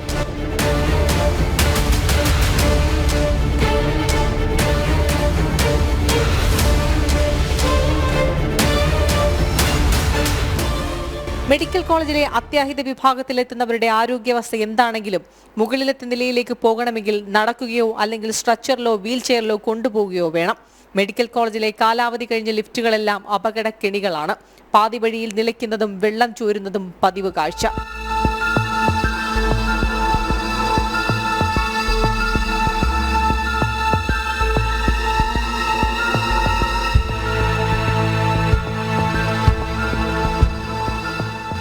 പ്രതിദിനം നൂറുകണക്കിന് ഹൃദ്രോഗികളെത്തുന്ന മെഡിക്കൽ കോളേജിലെ കാത്ത് ലാബ് പണിമുടക്കിയിട്ടും മാസങ്ങളായി. അത് മാറ്റിവെക്കാനോ പുതിയത് വാങ്ങാനോ അധികൃതർ തയ്യാറാകുന്നില്ല. MRI, CT സ്കാൻ മെഷീനുകളും പണിമുടക്കുന്നത് പതിവ്. തിരുവനന്തപുരം മെഡിക്കൽ കോളേജിലെ MRI മെഷീന് 13 വർഷത്തെ കാലപ്പഴക്കമുണ്ട്. രക്തക്കുഴൽ സംബന്ധിച്ച് ചികിത്സ നൽകുന്ന ഇന്റർവെൻഷണൽ റേഡിയോളജി വിഭാഗത്തിന്റെ പ്രവർത്തനങ്ങളും ഇടയ്ക്കിടെ താറുമാറിലാകും. രോഗനിർണയം നടത്തുന്നതിന് വേണ്ടിയുള്ള ലാബുകൾ, ആ ലാബുകളുടെയൊക്കെ അവസ്ഥ വളരെ പരിതാപകരമാണ്. അതുപോലെ നമ്മുടെ മെഡിക്കൽ കോളേജിലെ കാർഡിയോളജി വിഭാഗത്തിൻ്റെ കാത്ത് ലാബ് 2 എണ്ണം ഉണ്ടായിരുന്നു. കഴിഞ്ഞ 10 മാസത്തിന് മുമ്പ് ഒരു കാത്ത് ലാബ് അടച്ചുപൂട്ടി. അന്ന് ബന്ധപ്പെട്ട അധികാരികൾ പറഞ്ഞത് 90 ദിവസത്തിനുള്ളിൽ പുതിയ കാത്ത് ലാബ് പ്രവർത്തനം ആരംഭിക്കും എന്നാണ് ആശുപത്രി സൂപ്രണ്ടും KHRWCൻ്റെ MDയും ഉൾപ്പെടെ പറഞ്ഞത്. പക്ഷേ 3 മാസം പറഞ്ഞ കാലാവധി 10 മാസം കഴിഞ്ഞിട്ടും ഈ ആശുപത്രിയിലെ കാത്ത് ലാബിൻ്റെ പ്രവർത്തനം, ഒരു കാത്ത് ലാബ് മാത്രം പ്രവർത്തിക്കുകയും മറ്റൊന്ന് പ്രവർത്തനരഹിതമായിരിക്കും. അതിലൂടെ എനിക്ക് തോന്നുന്നു ആയിരക്കണക്കിന് രോഗികളാണ്, കാർഡിയോളജി രോഗികളാണ് ചികിത്സ നിഷേധിക്കപ്പെടുന്നത്. നഴ്സ്, സീനിയർ നഴ്സിംഗ് ഓഫീസർ, ഡോക്ടർമാർ എന്നിവരുടെ ആയിരക്കണക്കിന് ഒഴിവുകളും മെഡിക്കൽ കോളേജിലുണ്ട്. ആരോഗ്യ പ്രവർത്തകരുടെ കുറവും അടിസ്ഥാന സൗകര്യമില്ലായ്മയും അതിരൂക്ഷമായ മരുന്നുക്ഷാമത്തിനും പരിഹാരമില്ല. നമ്മുടെ തിരുവനന്തപുരം മെഡിക്കൽ കോളേജിൽ ഏകദേശം 100-100-ലധികം ഡോക്ടർമാരെ ഒഴിവുണ്ട്. അതുപോലെ തന്നെ നേഴ്സുമാരുടെ കുറവ് വളരെ വലിയ തോതിലുണ്ട്. അത്യാവശ്യം വേണ്ട മരുന്നുകൾ രോഗികൾക്ക് ലഭിക്കുന്നില്ല. ആരോഗ്യം സംരക്ഷിക്കേണ്ട ആശുപത്രിയിലെത്തിയാൽ രോഗമുറപ്പ്. വാർഡുകളിൽ കയറിയിറങ്ങുന്ന എലികൾ, മുട്ടകടിയേൽക്കുന്ന ബെഡുകൾ, കൂട്ടിരിപ്പുകാർ വെറും നിലത്ത് കിടന്നുറക്കേണ്ട അവസ്ഥ എന്നിങ്ങനെ പരിഹാരമില്ലാത്ത സ്ഥിരം പ്രശ്നങ്ങളും നിരവധി. പറയാനുള്ളതെല്ലാം വീഴ്ചകൾ. പരിഹാരം കാണേണ്ട ആരോഗ്യമന്ത്രി തിരുവനന്തപുരം മെഡിക്കൽ കോളേജിലേക്ക് തിരിഞ്ഞു നോക്കിയിട്ട് കാലങ്ങളായി. തിരിഞ്ഞു നോക്കാൻ സർക്കാരില്ലാത്തതിനാൽ തലതിരിഞ്ഞു പോയി നമ്മുടെ മാതൃകാ ആരോഗ്യ കേന്ദ്രങ്ങൾ. അടിമുടി ഉടച്ചു വാർത്തില്ലെങ്കിൽ ക്യൂബ വരെ അതിശയത്തോടെ നോക്കുന്നുവെന്ന അവകാശവാദം മാത്രം ഒടുവിൽ ബാക്കിയാകും.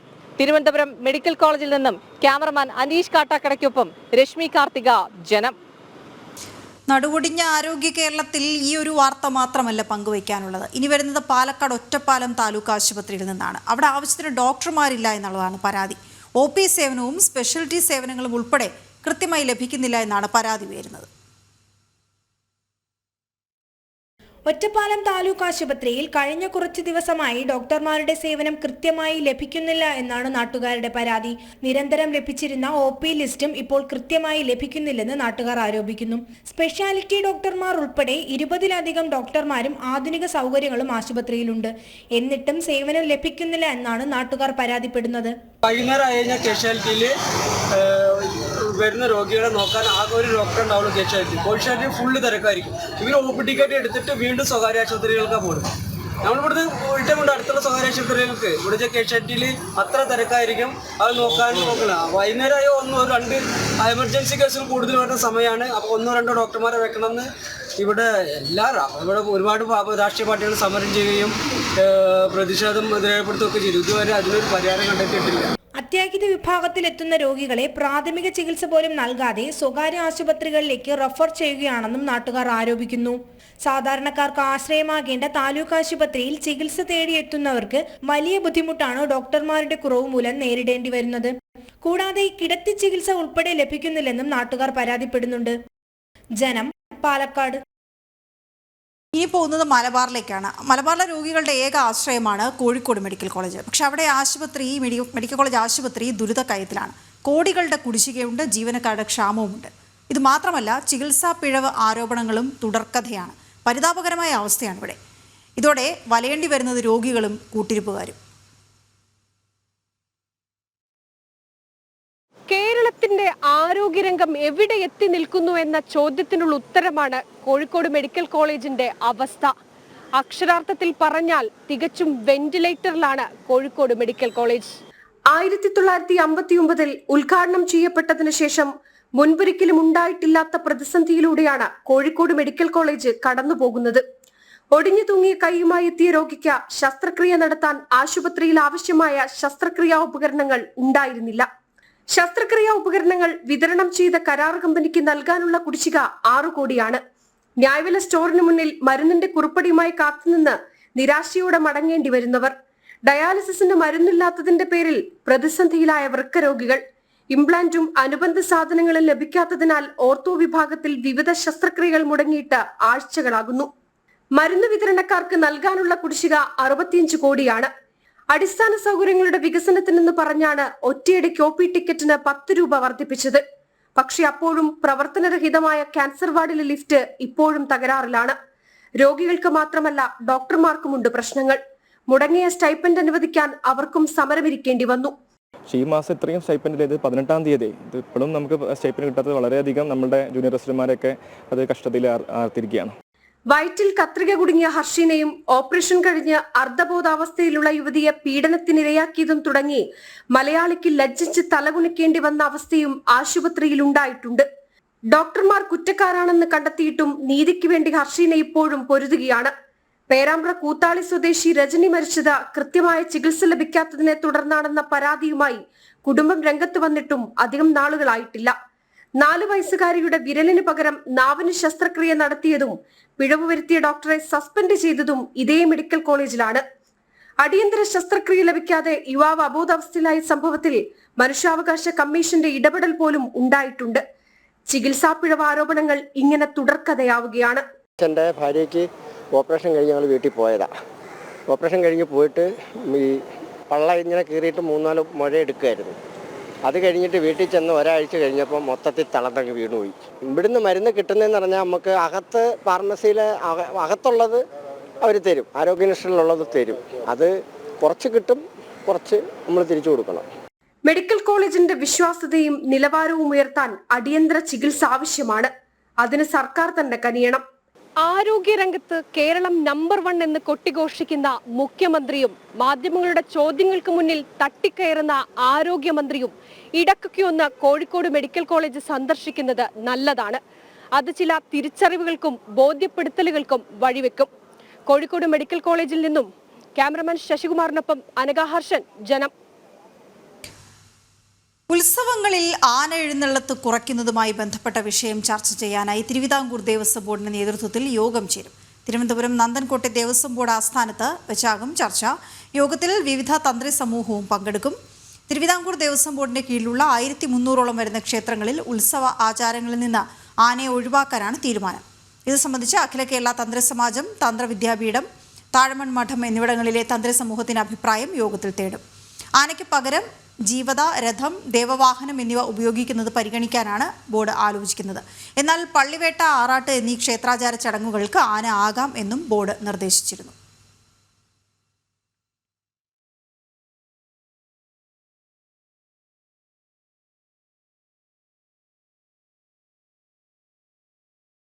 റമദാനിൽ കാരുണ്യത്തിന്റെ ഇഫ്താർ കിറ്റ് വിതരണ കാഴ്ചകളാണ് UAE-ലെങ്ങും. തൊഴിലാളികൾക്ക് ഒരു അനുഗ്രഹമാണ് ഇത്തരം കിറ്റുകൾ.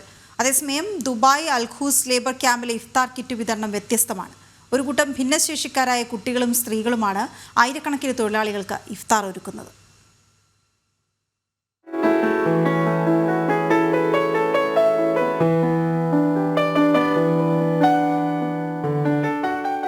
ബോധി lions club, Indian woman in Dubai, ബൈറ്റ് എന്നീ സംഘടനകൾ കൈകോർത്താണ് തൊഴിലാളികൾക്ക് ആശ്വാസമാകുന്നത്. ഭക്ഷണം നൽകുന്നതിലൂടെ പങ്കുവെക്കലിന്റെ വലിയ പാഠമാണ് ഭിന്നശേഷിക്കാരായ കുട്ടികൾ നമ്മെ പഠിപ്പിക്കുന്നത്. 20ഓളം കുട്ടികൾ ഇഫ്താർ വിരുന്നൊരുക്കലിന്റെ ഭാഗമാണ്. ചിൽഡ്രൻ ഓഫ് ഡിറ്റർമിനേഷൻ, അതായത് കുട്ടികളെ ഇതുള്ള ഓട്ടിസമൊക്കെ സ്പെക്ട്രത്തിലുള്ള കുട്ടികൾ, അവരെ ഇൻവോൾവ് ചെയ്തിട്ട് അവരായിരിക്കും ഒരു സെക്ഷൻ കംപ്ലീറ്റ് ഫുഡ് ഡിസ്ട്രിബ്യൂഷൻ ചെയ്യുന്നത്. അപ്പോൾ അവരെയും ഇതേമാതിരി നമ്മൾ ഇന്ന് അറിയാമല്ലോ, ഈ പുണ്യമാസത്തിൽ പല പല സംഘടനകളും ഇഫ്താർ കിറ്റുകൾ ഡിസ്ട്രിബ്യൂഷൻ ചെയ്യുന്നുണ്ട്. അപ്പം ആ കുട്ടികളും ഈ പുണ്യപ്രവർത്തികളിൽ പങ്കുചേരുന്നു. ദുബായിലെ വനിതകളുടെ കൂട്ടായ്മയും തൊഴിലാളി ക്യാമ്പുകളിൽ സ്നേഹം വിളമ്പുകയാണ്. 1200ഓളം കിറ്റുകളാണ് ദിവസവും വിതരണം ചെയ്യുന്നത്. You can see the atmosphere here. It's very vibrant. We are giving away food boxes to the laborers, and we feel by giving we are only receiving so much of love and blessings for our children. ഇന്ത്യയുടെ വിവിധ ഭാഗങ്ങളിൽ നിന്നുള്ള വനിതകൾ ഇഫ്താർ kit വിതരണത്തിൽ പങ്കാളികളാണ്. UAE-ക്ക് തങ്ങൾ നൽകുന്ന സ്നേഹമാണ് ഇത്തരം പങ്കുവെക്കലുകളെന്ന് അവർ പറയുന്നു. ഈ തിരക്കിന്റെ ഇടയ്ക്ക് ഇപ്പം റമദാൻ മാസമാണ്. അപ്പോൾ റമദാൻ മാസത്തിൽ സമൂഹത്തിന് എന്തെങ്കിലും നല്ലത് ചെയ്യാന്നുള്ളത്. അപ്പോൾ അത് കാരണം ഞങ്ങൾ ഓരോ സമയവും കണ്ടുപിടിച്ച് ഇങ്ങനെ ഓരോ ചെറിയ ചെറിയ ഗുഡ് ആക്ട്സിൽ നമ്മൾ ചെയ്താൽ നമുക്കൊരു സമാധാനവും സന്തോഷവും ഉണ്ടാവും. തൊഴിലാളികൾക്ക് ഭക്ഷണം നൽകാൻ കഴിയുന്നതിലൂടെ വലിയ സന്തോഷം ഭിന്നശേഷിക്കാരായ കുട്ടികളും സ്ത്രീകളും കണ്ടെത്തുന്നു. ജനം, ദുബായ്. ഇനി കായിക രംഗത്തേക്ക് വന്നാൽ യുവേഫ നേഷൻസ് ഫുട്ബോൾ ലീഗിൽ super semi. June 4 Munich football അരീനയിൽ നടക്കുന്ന ആദ്യ സെമിയിൽ ജർമ്മനി പോർച്ചുഗലിനെയും ജൂൺ 5 നടക്കുന്ന രണ്ടാം സെമിയിൽ സ്പെയിൻ ഫ്രാൻസിനെയും നേരിടും.